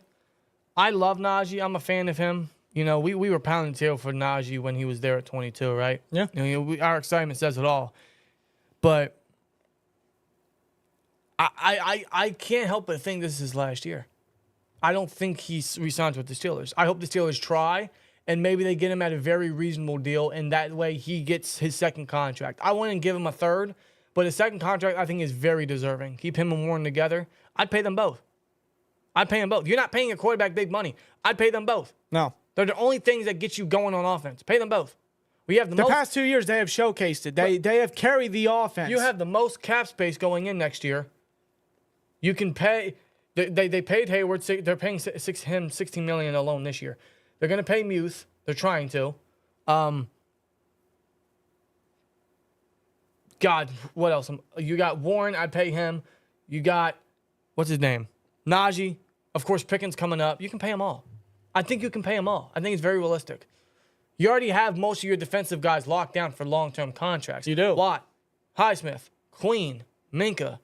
So why not try to keep your anchors on offense? Elliott's on an incredibly cheap deal. Why Are you not? kidding me? Why not try to keep your anchors on offense? That being Najee and Warren. You got Peyton Wilson for another 3 years after that. You got JPJ for another 2 years after that. You wouldn't have to extend them until the year after that. They can afford it. They can fucking afford it. Swear jar. Najee and Warren, they have that chemistry. They work well together. You know, they both carry a load. They take work off their shoulders. Is what I'm trying to say. Yeah. They take a load off of each other. Like, don't give them Saquon money, but pay them. I think they can afford it. They've proved it. Without breaking the bank, I think you can do it. No, they've proven themselves. So, I mean, Give them what they rightfully earned. it's just interesting to me. It's just very, very interesting to me. But we'll see what happens. But, yeah, we can anticipate some Pat Freiermuth contract news coming up in the next couple days, in the next 48 or so hours. Maybe before the Falcons game. And who can forget the last time we played the Falcons to set up that Connor Heyward touchdown? Pat Freiermuth was a dog in that game. He was. His longest play of his career. That's what Muth can do. That's what Muth can do. I hope we see it. I hope Arthur Smith uses him. Please, for the love of God. Please, bro. Please. I want to be able to use our targets. I don't want this talent to go to waste. I don't want to repeat. That's what I really don't want. But let's see. What's the update on the poll?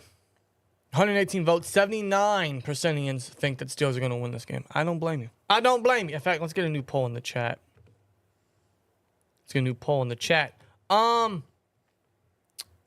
How many yards for Muth this season? I think that's a good one. We'll put, let's say, what's his over-under? 475? Okay. 475, 600, 700. I'll just do that. Maybe he gets 800. Feel free to put you guys a poll in the chat. How many yards you guys think that Muth is going to get this year? 475, 600 plus, or 700 plus? Believe it or not, his over-under is 475. Yeah. On BetUS, dude, his over-under is 475. I think that's doable if he's used properly. He did his first 2 years. So, I mean, we'll see what happens. But, quick little ad break here. I want to thank BetUS for sponsoring today's podcast episode, man. Shout out to BetUS Sportsbook and Casino for sponsoring today's live stream as we look at the betting odds for Pat Freiermuth, since the topic right here is Pat Freiermuth. These right here are the receiving yard stats. Now you guys can pick any player. You guys can pick anybody, dude. I mean, we got Pickens right here. His over-under is 975. But in regards to the discussion, we got Freiermuth, Pat Freiermuth, over 475. Hey, if he stays healthy, I think he can do it. He did his first 2 years, and that was with the Matt Canada scheme, and then Matt Canada got really lazy. So I think Pat Freiermuth can do it again. Over 475, I think he can get 500. He's going to have to be the number 2 now, right? I think he can do it. Yeah, I think that's reasonable. Yeah. Now, the betting odds here is negative 120. So you would have to put 120 to get 100. But if you feel confident in doing that, feel free to do so. If you guys want to trail this one, please go to betus.com right now and sign up. They have a promo going on right now. 150% sign-up bonus on your first 3 deposits up to $2,000 when you use the promo code YouTube150 when signing up. Just go to betus.com right now and take advantage of all the perks from our great friends over at BetUS Sportsbook and Casino. The fastest payouts in the industry, fast and easy deposit and withdrawal process, live wagering on all major games, personalized service 24/7. And now, like I said, they're offering 150% sign-up bonus on your first 3 deposits up to $2,000 when you use the promo code YouTube150 when you go to betus.com and sign up right now. So thanks to BetUS for sponsoring today's podcast. Just please gamble responsibly as we take a look at some of the updates here. A lot of you guys say over 600. 31% say over 700. I can see it. I hope so. Definitely over 500 plus if Russ throws in the middle of the field. Well, I pray to God. Speaking of Russ, there's clips from practice today for Russ and Fields, and Brooke Pryor put out a video on X here. Individual period today featuring Steelers quarterback Justin Fields throwing the ball, and Russell Wilson, who was limited with calf tightness yesterday, was watching on. Oh.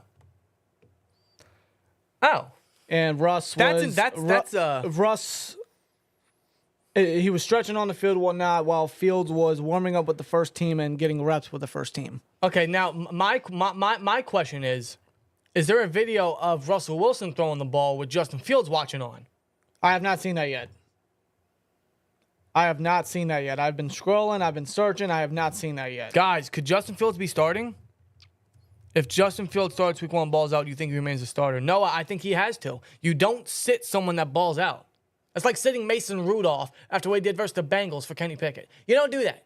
And thankfully they didn't. Yeah, see, I'm watching this video right here. Russ is stretching. He's moving around. He's got the football in his hand. But I have not seen him throw the football yet. Well, these are just normal practices, normal stretches. Normal stretches. I wouldn't think anything too crazy yet. In a mere couple hours, we can get an update that, hey, Russell Wilson is sitting. He'll be the backup. He won't even have to sit. He won't have to be inactive. He could just be the backup. And then Fields would be the starter.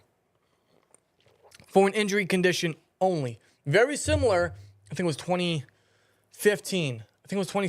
Remember the Steelers versus Browns game where Ben was hurt and he was listed as the backup and Landry Jones was the starter? And then Landry Jones played like 1 or 2 drives and then Ben came in as the backup and won the game. That win eventually went to Landry Jones as the starter, but Ben killed the Browns, dude. That was the one game that AB caught it up the fucking middle of the field and did a front flip into the end zone. Fun times. Fun times, man. Yeah. If Landry, because Landry got hurt, that's why Ben went in. If Landry didn't get hurt, I don't know how that game would have ended. Yeah, I don't. I wouldn't end it like that. Probably not. So I can tell you right now, man. Well, first of all, to add upon that, if Landry Jones was thinking up the joint, Mike Tomlin would have put Ben in immediately. Yeah, you're probably right. No question. But that's kind of what I'm getting a vibe of. Is maybe Fields is the starter, but Wilson is the backup for an injury reason only. So, I mean, God, dude, this is week 1. We already have questions. We already have quarterback controversy. Yeah, but so far, Fields has been warming up with the first. I just seen a video of Wilson throwing the football. But I don't know. We'll just have to hear what Tomlin had to say after practice and what the certainty is for Russ. Right. Twins, they might let Harris go. Would you draft Donovan Edwards from Michigan? Yeah. Yeah. Now, his draft projection could be interesting. If Najee leaves the Steelers and they don't pick up a running back for agency, you can anticipate them to draft a running back in the mid-rounds. Maybe 3rd round. I'd hope not, and they just keep Najee, but it'll be a cheaper option. But yeah, if Najee walks and they don't pick up a running back in free agency, you can anticipate them drafting a running back in the mid-rounds. Our receivers would hate Fields starting. I disagree. I think Pickens would love Fields. First of all, I think Pickens is in heaven right now. Pickens is friends with Fields. He knows Fields personally. Yeah. Right, even before Fields became a Steeler. Right. Like, they know each other. They're very close. So I think Pickens would be on cloud 9 that Fields is his quarterback. After his contract expires, I'd throw the kitchen sink at Dan Campbell. I fucking love Dan Campbell, says Mr. Wills 412. I wish. You want another Bill Cowher in Pittsburgh? I agree. It's never going to happen. No, of course not. Never going to happen. Nope. I would. Well, Campbell just got extended, I believe. He did. But hey, when his contract expires, never know. But if he leads the Lions to promise like he did last year and that continues on, he builds a quote-unquote dynasty or a consistent contender, he's not going anywhere. No, Detroit ain't letting him go. He'll be a 10-plus year coach there. The way that he's revamping that culture and that team and the talent he's brought in, he's coaching and his mentality, yeah, he's not leaving. He's not going nowhere. The Lions, ooh, they got Sunday night. Lions versus the Rams. It's going to be a great game. Stafford's second return to Detroit. Yep. It's very legitimate copy and paste from the wild card game. It's going to be great. Hey, football's back, guys. Football's fucking back. We had football last night. We got football tonight. We got college football tomorrow. We got the Steelers Sunday. I'm living in heaven. I'm living in heaven, man. This is great. This is awesome. How about that game last night? Chat, how'd you guys feel about that game? The Chiefs won barely because Isaiah Likely's foot was too goddamn big. Yeah, just inches. Just a toe. A toe had literally a quarter inch. Who remembers Dodgeball, the movie? Remember when Ben Stiller's character, White, he steps over the line and it causes sudden death? White Goodman. That's the first thought I had when I seen him step on the line. I'm like, damn, it's like Dodgeball over here. Yeah. But there ain't no overtime. No. There ain't no sudden death. Nope. I'll tell you what, man. That game was crazy. And yes, the Ravens defense lost them that game, but I really put a lot of blame on Lamar Jackson as a passer. He had over 100 yards rushing and everything, right? He took the bulk of the rushing. Oh, he had a great stat line. He had 25 fantasy points, and I have Lamar in fantasy. Well, he had to run it because they were down, and then he got one lucky play because Isaiah Likely wanted to make the Chiefs defense look like fools. But as a passer, he had an awful passing game last night. The amount of targets, the amount of deep shots he had that were so inconsistent. There was one instance where it was overthrown, and then it was underthrown, and then he missed Bateman wide open in the end zone. Dude, Zay Flowers was wide ass open. That's a touchdown that could have been. Not the likely one, the Zay Flowers one. Yes. There was nobody around Zay Flowers, and I swear Lamar Jackson threw a worse pass than Kenny Pickett ever could. Dude, he missed them bad. I don't know Bad. how you missed that. And one thing that people aren't talking about that list here, right before that, he threw a bomb to Rashad Bateman that got him where they had to be. But if Lamar slightly underthrew it on the run, Bateman would have stepped out of bounds, would have saved him 20 fucking seconds. Yeah, I remember You know that how too. much time- I remember that too. The time management by the Ravens offense, like a lot of the clock was just being drained. Well, I'm they called 2 timeouts before the fourth quarter. yeah, because their defense. Yeah. And then they those called, were defensive timeouts. I'm like, yeah, this ain't looking. and then good. they called a timeout right before the 2-minute warning, and then they went down the field like they should. They were in position, but they would have had a lot more time if Lamar just hit Bateman lower. Because Bateman had to go up and reach it and fell to the ground, didn't get out of bounds. That would have saved them 20-something seconds. Yeah, Baltimore yesterday, they played really sloppy. So it's not just that. They did. It's not just that. But yes, if Lamar hit his targets more consistently, if he made MVP throws, the Ravens could be 1-0 right now. But they're not.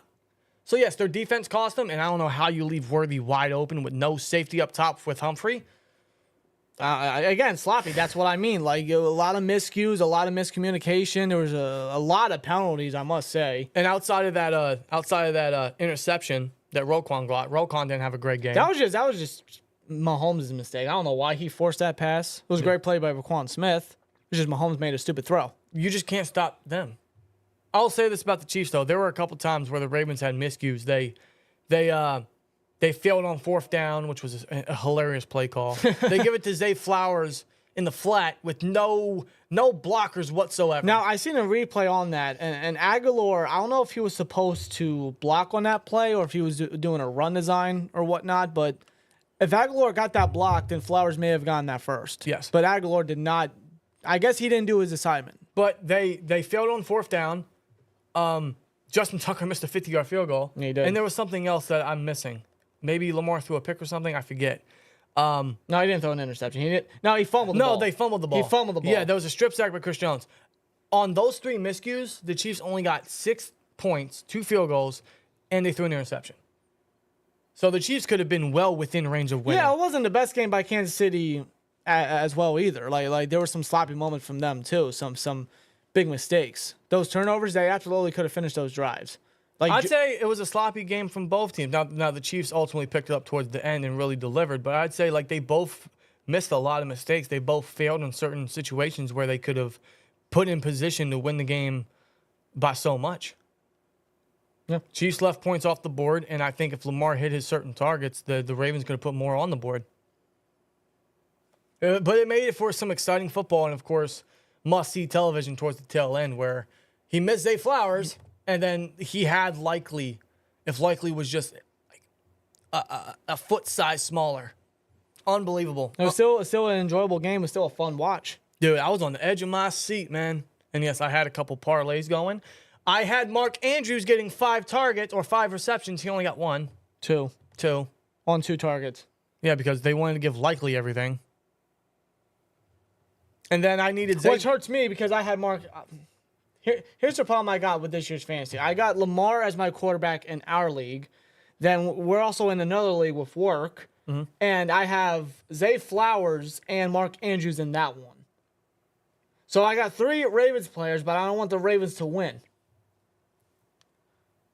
Why did I do that to myself? Because they were the best options. Unfortunately, they were. Like, I can't deny the talent that they possess. See, but like that's a double-edged sword for me. I'm like, all right, guys, you got to catch the ball. You got to make the plays. You got to give me the points. But I need you to freaking lose, dude. I know. But I know Baltimore's not going to lose that many games. Ravens are still going to be a conference favorite. See, one of the things I struggled was I had Xavier Worthy on the bench. Dude, for the last week, I was thinking maybe I should put Worthy in the flex, but you don't occupy your flex. You don't occupy your flex for Thursday night. You just don't do that. So I said, you know what? Let me start Jalen Warren. I got Warren in my fantasy. I don't think Warren's getting 21 points. Probably not. And I knew Worthy was going to have himself a game. They're treating him like the new Hill. They're going to give him the ball any way possible. That's what he's going to be. Yeah. That's what he's going to be, and that's the way he looked. I mean, there's no denying he's freaking fast. Yeah. Holy crap. You blink, you miss him. Seriously. Andrews is injured. He was blocking mostly, so he didn't have to run around. Well, there was something on the sideline that said that he was healthy to go because he was hurt last year. But all I heard was he was healthy to go. I'm like, okay, well, give him the fucking ball. Well, they didn't. No, they didn't. Hopefully next week. Likely he's taking the throw on swear jar. Better luck next time. What are your thoughts on the Chiefs defensive coordinator league calling a timeout? I don't know how they allowed that. All right, Danny can tell you, like, when I seen the replay, he was running down, going like, I laughed my ass. I don't know why. I just thought it was the funniest thing ever at that moment. They gave the Chiefs the timeout. So instead of just blowing the whistle and stopping the clock, they actually gave the Chiefs the timeout. They could have just blew the whistle because of sideline interference. And But should have resorted in the penalty. That's a flag. Agreed. You know, like Mike Tomlin. Yes. But that could have given them a flag. They could have, if anything, they could have just blown the whistle, stopped the clock, and then blew the whistle, and the clock would have kept going instead of actually give the Chiefs a timeout. And yes, the amount of illegal formation penalties on the Ravens was ridiculous. And then you look at the Chiefs, I'm thinking, But Jawan Taylor, as of this moment, he is stepping offside. dude, this guy is jumping every play, and they aren't calling it. I'm like, what the hell? I don't know if it's long frame or something, but he's jumping every play. They're not calling it both ways. They're not calling it both ways. That was very evident. The one play where Mahomes got sacked, Jawan Taylor jumped by like a good second. I'm like, are they going to call it? Are they going to call it? They didn't. They didn't call it. No. Go figure. But no, the coordinator running down, calling the timeout. Like, the head coach is the only person that's supposed to be calling the timeout. The refs are in the Chiefs' pockets. It looks that way. It's like every time the Chiefs play, it's always something. It always is. It's either the refs in their pocket or Taylor Swift in the rafters. All right, not getting That's one of the reasons why I don't want, here's the thing. I don't even hate the Chiefs. I don't. I just don't want to see them continue to win and succeed because I feel like that's stale. Well, the problem is it's like the Patriots, and now the Patriots cheated, and arguably the Chiefs are too with the refs. But I think it's more so like the league itself. It's all politics. They are pushing an agenda. They are pushing the moneymaker. Once Brady left, they viewed Mahomes as the next Brady, as the next guy, as the consistent MVP, as the best quarterback in the league, right? So they're going to go with that. And you got to have the Chiefs on top for ratings and for all this, for advertisement, for everything, right? For sponsorships. It's all politics. And what I have a problem with is it's so blatant, and they're shoving it down the viewer's throat. It's disgusting. It's so annoying to watch sometimes. That's why I don't really watch Chiefs games, but I was craving football last night, so. Well, no one's going to say no to a game like that. Like, despite how you feel about the Chiefs, if you hate them, if you don't, if you just don't want to see them win, you can't deny that they're going to put on a good football game. Yes. But we have news. On Pat Freiermuth just now by Tom Pelissero. Oh, shit! The Steelers already and tight end Pat Freiermuth have agreed to terms on a 4-year, $48.1 $48.4 million contract extension. That's wow. Okay. Freiermuth is still only 25 years old and is now locked up in Pittsburgh for the long haul. Wow. Okay, so that's I was anticipating a 3-year deal. He gets So was 4. I. Wow. And that is an average of $12.1 million per year. And if we look at the contracts, that'll put him right above Dalton Schultz, right below Cole Kmet. That's a good deal. For the tight end market, for the price, that's a good deal. That's tolerable. That is tolerable. Okay. That's a good deal. Yeah, because we were just talking about it. We were thinking maybe 3-year, $45 million. I thought, well, that's a little too steep. Maybe 3-year, $39, like people were saying in the chat. Maybe 3-year, $36 mil. They go 4-year, $48 for a similar price range. Yeah. They get him for an extra year for a similar year average. You ain't gonna get a beep out of me. No. Initially, I can't hate the contract whatsoever. $12.1 million per average for the 4 years. I mean, that's a great deal. It was in range of the tight end market, and they kind of had to if they want to keep Muth down. And all I can really hope for is that they finally utilize him. And now they get him involved, and he can stay healthy and showcase his true talent. Well, it's exactly what the market asks for, and if he balls out, then that's a steal of a deal. They got him under contract right before he could ball out. And the hope is he does, because we know what he can do. We've seen it in years past. He didn't get a lot of the targets, the usage last year outside of the Cincinnati game. And that is what we can anticipate. Those were career highs from Muth. With a new offensive scheme, with a new coordinator and Arthur Smith, who's tight end heavy, use the guy. All right. Use him like the Jags used Evan Ingram. Use him like the Ravens used Likely last night. I like this deal. It's very friendly, very good deal for him. It's very reasonable, market value, and they keep him for 4 more years. Only 25 years old. He'll be here till he's at least 30. And the Steelers lock down a tight end. My concern now is stay healthy. Please stay healthy. That's all I ask for. Now, my next question is, who's next? As far as extension goes, I want to say Najee. If not Najee, I want to say James Daniels. But Right. I don't think that's likely. I don't. You don't? No, I don't. Because they drafted, when it comes to James Daniels, they drafted Mason McCormick. So they have their insurance policy. They have a guy that can step in his second year if Daniels were to walk away in free agency, because the guard market is very, very high. Was it like 26 mil or something? Something like that. What did Robert Hunt get for Carolina? Robert Hunt? And Jonah Jackson they signed too? 2 guards? Damian Lewis. Was it him? I think it was Damian Lewis. Pretty sure it was Damian Lewis. Well, the guards, man, in general, like they get paid very heavily, very highly.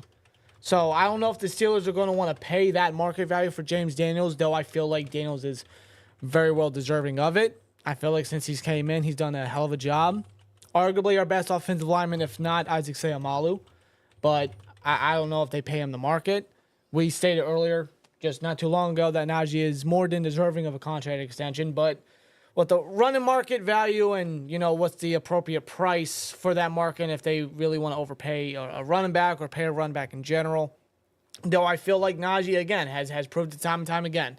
You used a first-round pick on him. You had high expectations for him, and he has lived up to it for the first 3 years. Yeah. And I think he will continue to do it in his 4th year, even when splitting reps with Warren. He's splitting reps with Warren. The past 2 years, he has split reps with Warren. His carries have decreased, but his yards are still just very good. He's still getting 1,000 yards. He's still being a vital part. Warren and Najee, they take work off of each other. They take a load off of each other. And they're both very good. Najee's very good. Since Warren has stepped in and become the running back 2, taking that from Benny Snell football, how many years ago? It has actually aided Najee big time.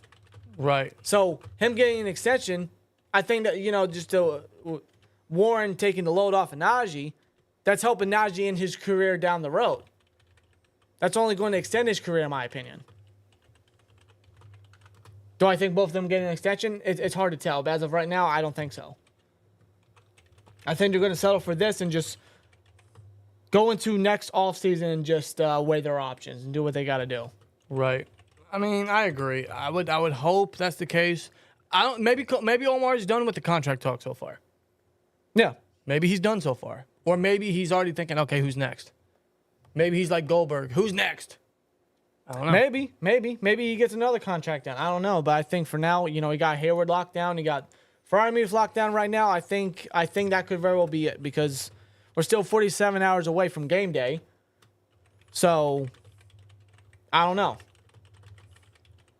I think that might very well actually be it for now. And the next offseason is when Khan looks at the free agency pool and his own free agents, and he gets to work. That's just where I stand right now. Right. I mean, we'll see. We'll see.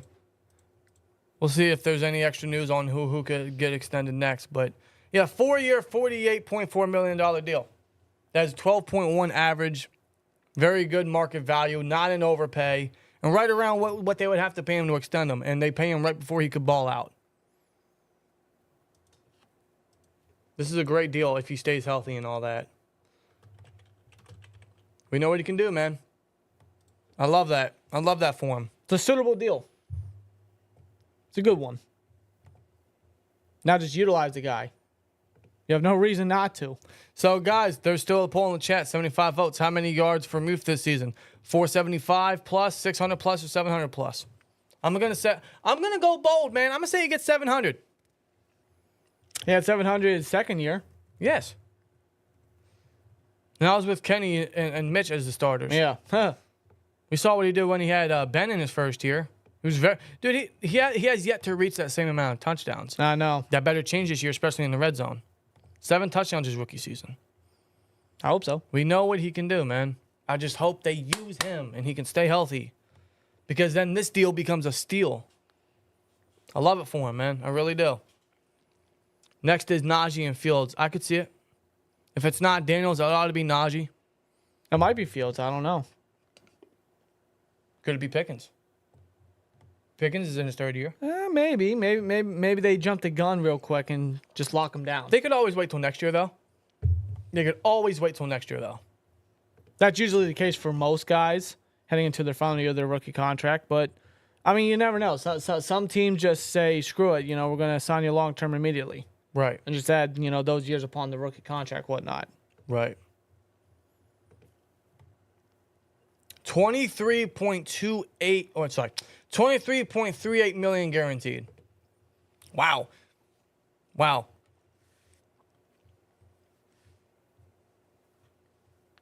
According to Jerry Dulac, Steelers signed tight end Pat Freiermuth to a new, including this season, a new 5-year, $49.88 million contract with $23.38 million guaranteed. That's a great deal. Damn.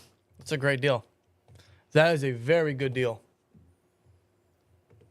23.38 mil guaranteed. Now we can look onward and forward into the season, man. Now we can look just head on and look forward to Sunday. And let's ride. Pretty much, man. 23.38 million guaranteed. That's a great deal. What were we saying? It was 3-year, 36-something mil for 25 million guaranteed. They get less than that with more years. That's a bargain deal, man. I don't know how Khan keeps doing this. That's a great deal. Extend Patrick Queen after watching Roquan Smith struggle without him. Hey, I'm excited to see Queen this Sunday, man. We'll see what he does with Atlanta and Roberts. But yeah, it goes to show you, like, Roquan didn't make Queen. And I'm not saying Queen made Roquan, but they both needed each other. And until Trenton Simpson gets there, Roquan might be struggling, man. He struggled heavily yesterday. He really did. He talking a lot of shit for someone that had a bad game. Yeah, he got that pick, but didn't lead to nothing. Even Levi Wallace got a pick last year. He had 2.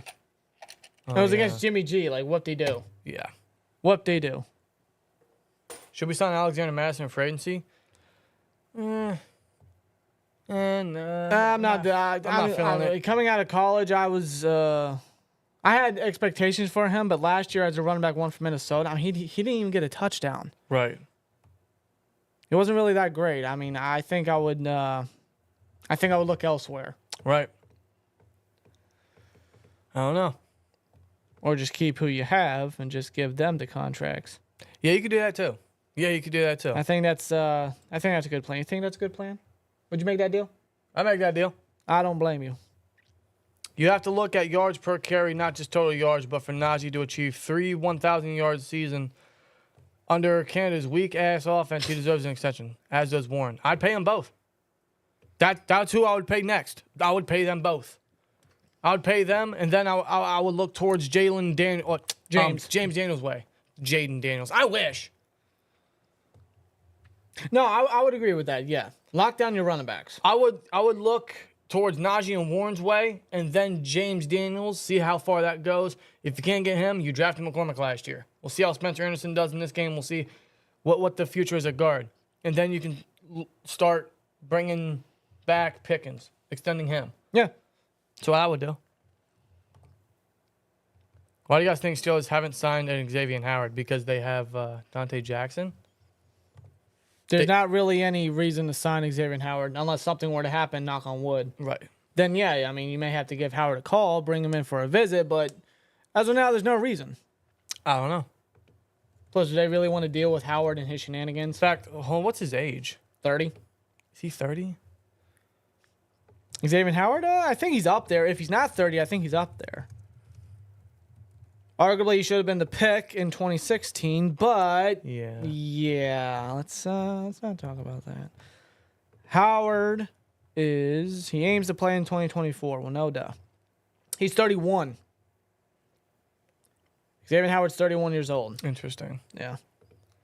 Oh, there's a reason why Miami moved on. They just locked down Ramsey for an extra, 3 years? Right. Yeah, you notice that? They pay him one more extra than Pat Surtain. Yeah. Oh, that scared the shit out of me. Shout out to Ronan. Ronan, who's been an ESTN member. He just became an ESTN member, actually. Ronan, appreciate you, man. Shout out to Ronan. Appreciate it. By the way, you guys get special perks in the chat for Sunday games and all that. So you guys can join ESPN for as little as $1.99 a month. Damn near free if you guys want to get involved in all that. So appreciate you, Ronan. Appreciate every single one of you for joining us this Friday afternoon as we got breaking news that Pat Freiermuth just signed an extension. So A lot of news coming out. a lot of news. Now we'll see what the status is for Russell Wilson. What is Donovan Edwards or Quinshawn Judkins draft stock? They're probably going to be the earlier running backs off the board. Probably second, third round. Junkins might sneak into the first, but I'd say they're more of the day two selections. I'd say that's a safe bet there. I don't think we take a running back unless it's late day two, and that's if we don't get Najee back. Yeah. Hey guys, my biggest concern is that quarterbacks, it took 20 years before Terry Bradshaw and Big Ben. I know. It's still, we're in what, year 3? Yep. Oh, we got 17 more to go. Yeah. We had Big Ben 2021, Mitch Trubisky 2022, Kenny Pickett 2023, and now we got Russell Wilson 2024. Oh my God. So what's next you're going to be? Is it Justin Fields? Is it going to be a rookie? Are we the new Indianapolis Colts? Let's hope not. Though technically their reign ended because Anthony Richardson starting 2 straight years, week 1. Right. The problem is not Muth. He just needs someone to get him the ball. I agree with that.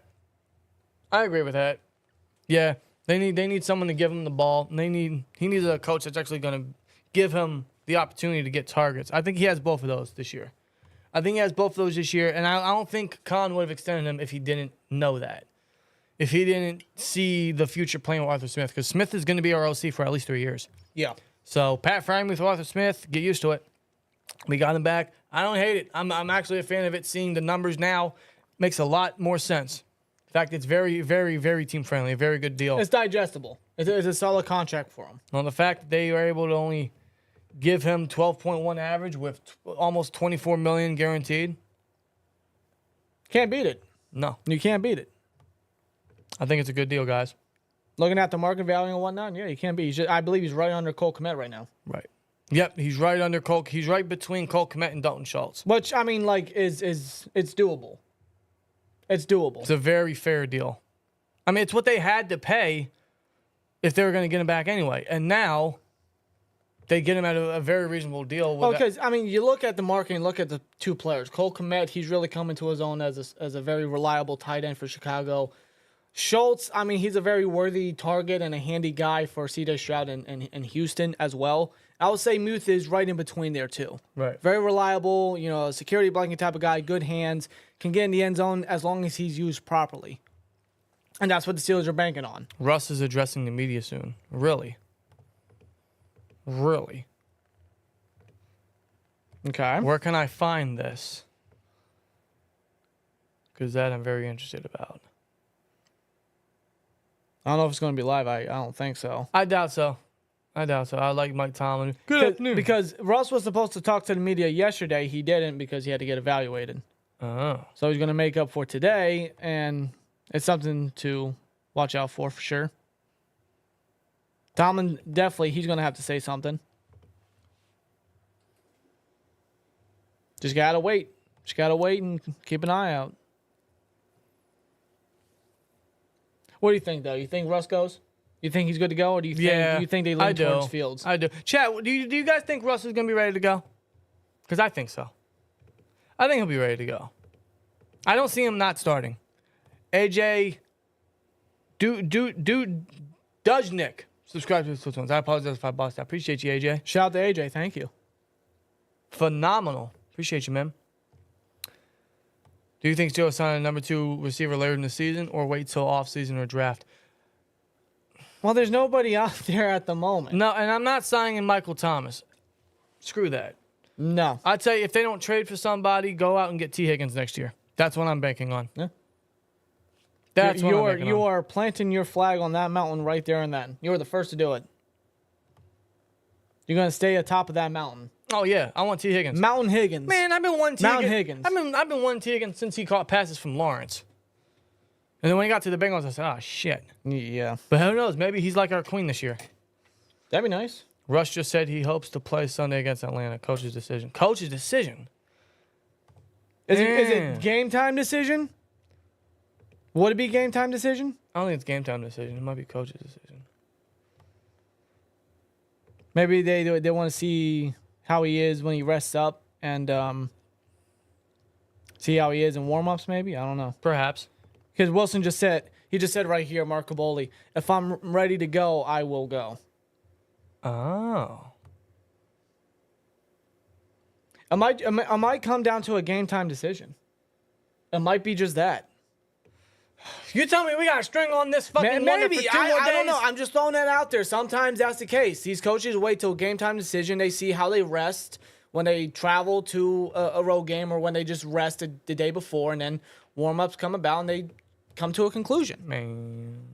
I don't know. It happens. It happens almost every game. It might be a game time decision, folks. I don't know.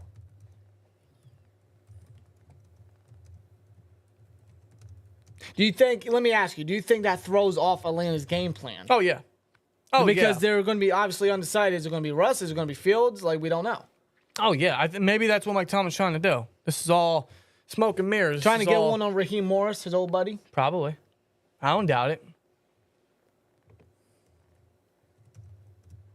I don't doubt it at all. I'm not saying this calf tightness is a blessing, but I don't know. It could throw Atlanta off. It could not. I don't know. They could just very well come prepared for whatever and whoever. Right. Still going to be a good game this Sunday. I still expect a good game.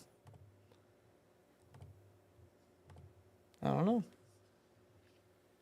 It'll be interesting. Yeah. See, I'm not... Hold on. I got to refresh Twitter. Give me a minute. Yeah. Well, Mark Caboli, he's putting out the quotes. Okay. See, he's still part of Steelers media, so he's gonna. Oh yeah, of course. Oh, hold on. There's. He's part of the Steelers coverage for the Pat McAfee show. That's his new job. You know, I got a better idea. I'll just put it up on. Put it on here. Yeah, let's do that. So we got some. We got an update. We got some interviews from Russell Wilson. This is gonna be interesting. Let me see if I can get it up here. Where'd it go? Hold on, I lost it. Type in the Twitter. Give me a minute, guys. Type in his name. Yeah. Oh, damn it. I hate X, dude. I hate Twitter so much. This thing is so stupid. I gotta put like specific word codes and all this garbage. What, the ats? Yes. That's dumb. Yeah, I know. This is from Chris Adaminsky of the Tribe Live. Let me get this up here. Do that. Go. And Just felt a little tight. I just wanted to be smart about it. Obviously, hold on, let me. felt a little tight. I just wanted to be smart about it. Here. Obviously, play the game on Sunday. I'm hoping I get to be in it. Obviously, but just trying to get ready to go. So at this point, you're expecting to still start on Sunday? Yeah, I'm trying to get my body ready to go and rock and roll. So we're doing everything we can. How much were you able to do today out there? I just tried to focus on the throws. Really didn't try to do too much today. Try to be smart, just knowing that we have all of today and tomorrow, and then obviously Sunday morning. Did you do anything in team today, Russ? I didn't do much. I did a couple things, but not much. Interesting. Okay. He didn't do much. They're being cautious. I'm getting a sense he's not ready to go. So I'm going to start off by saying start Fields. I get the sense that He's not healthy enough. I'm getting the sense they're trying to be extra cautious with this, but if that's the case, if you're going to be cautious, yeah, go with Fields. Just start Fields. Give Fields the nod and say, next man up, step in. Start Fields until Russell Wilson was 100% healthy. But I think it's going to be a game time decision. It's going to come down to the final minutes, and they're going to be like, this is what we're doing. I think that's what it's going to be. I think that's what's going to be the report initially come Sunday morning. Probably. They're going to see how Russ is in warm-ups, and it's going to be a game time decision. How much you want to bet? We gotta And I'm not a betting person. We got to string this along till Sunday afternoon. God almighty. Yes, sir. God almighty. The life of being a Steelers fan is... Oh, it's never easy. Oh, God. We all know this. It's never easy. I'm getting gray hairs already. That's why I had to cut my hair. We're aging Gotta hide it. by the week. My God. Well, that's kind of the update. We'll see. We'll see what happens throughout the weekend. We'll see if there's any more news regarding the situation. But I guess just stay on top of that. And with that being said, I think we're going to close it out with this live stream with this podcast, episode 106 of the Steel Culture Podcast. I want to thank every last one of you for you guys watching today, this afternoon, for the Steelers versus Falcons Week 1 Game Day Preview. We had a lot to talk about. Appreciate you guys for joining us. Again, feel free to follow us on social media. Everything's in the ticker below. It's also in the link description. Feel free to follow us on Instagram, Twitter, and yes, even TikTok. We are now on Spotify, so if you guys want to listen to the audio version of this, just click the link in the description for the Spotify link. Give it a follow. Give it a 5-star rating. We would really appreciate that. And shout out to BetUS for sponsoring today's podcast episode, for sponsoring today's live stream. Just go to BetUS.com and take advantage of the new promo code 150% sign-up bonus on your first 3 deposits up to $2,000 when you use the promo code YouTube150. So go to BetUS.com, take advantage of all those perks. Thanks to them for sponsoring today's live stream. Thank you guys very much for joining us, and I guess the next time we'll see you will be Sunday afternoon for the Steelers versus Falcons. You know we'll be live for it. We'll be ready, and I can't wait to throw things on my television. I can't wait for the Steelers to ruin my mental state and to ruin how my Sunday's going. Hey, you all know we're going to be decked out, pumped up, excited, and more than likely frustrated watching Steelers football. But you know what? I love this feeling. I love this time of year. I do. I really do. And we hope to see you guys there. Appreciate every last one of you. Have yourselves a great weekend. Enjoy the football today, tomorrow, and Sunday. See you then. Here we go, Steelers. And as always, like, comment, subscribe, and we'll see you later. Peace! Let's ride. Or are we? Maybe we start Fields. When do we put that sign up? If it ever comes to that point. Well, I don't know. I don't know. What's the next sign? We'll have to let it play out. Have to let it play out. Yeah.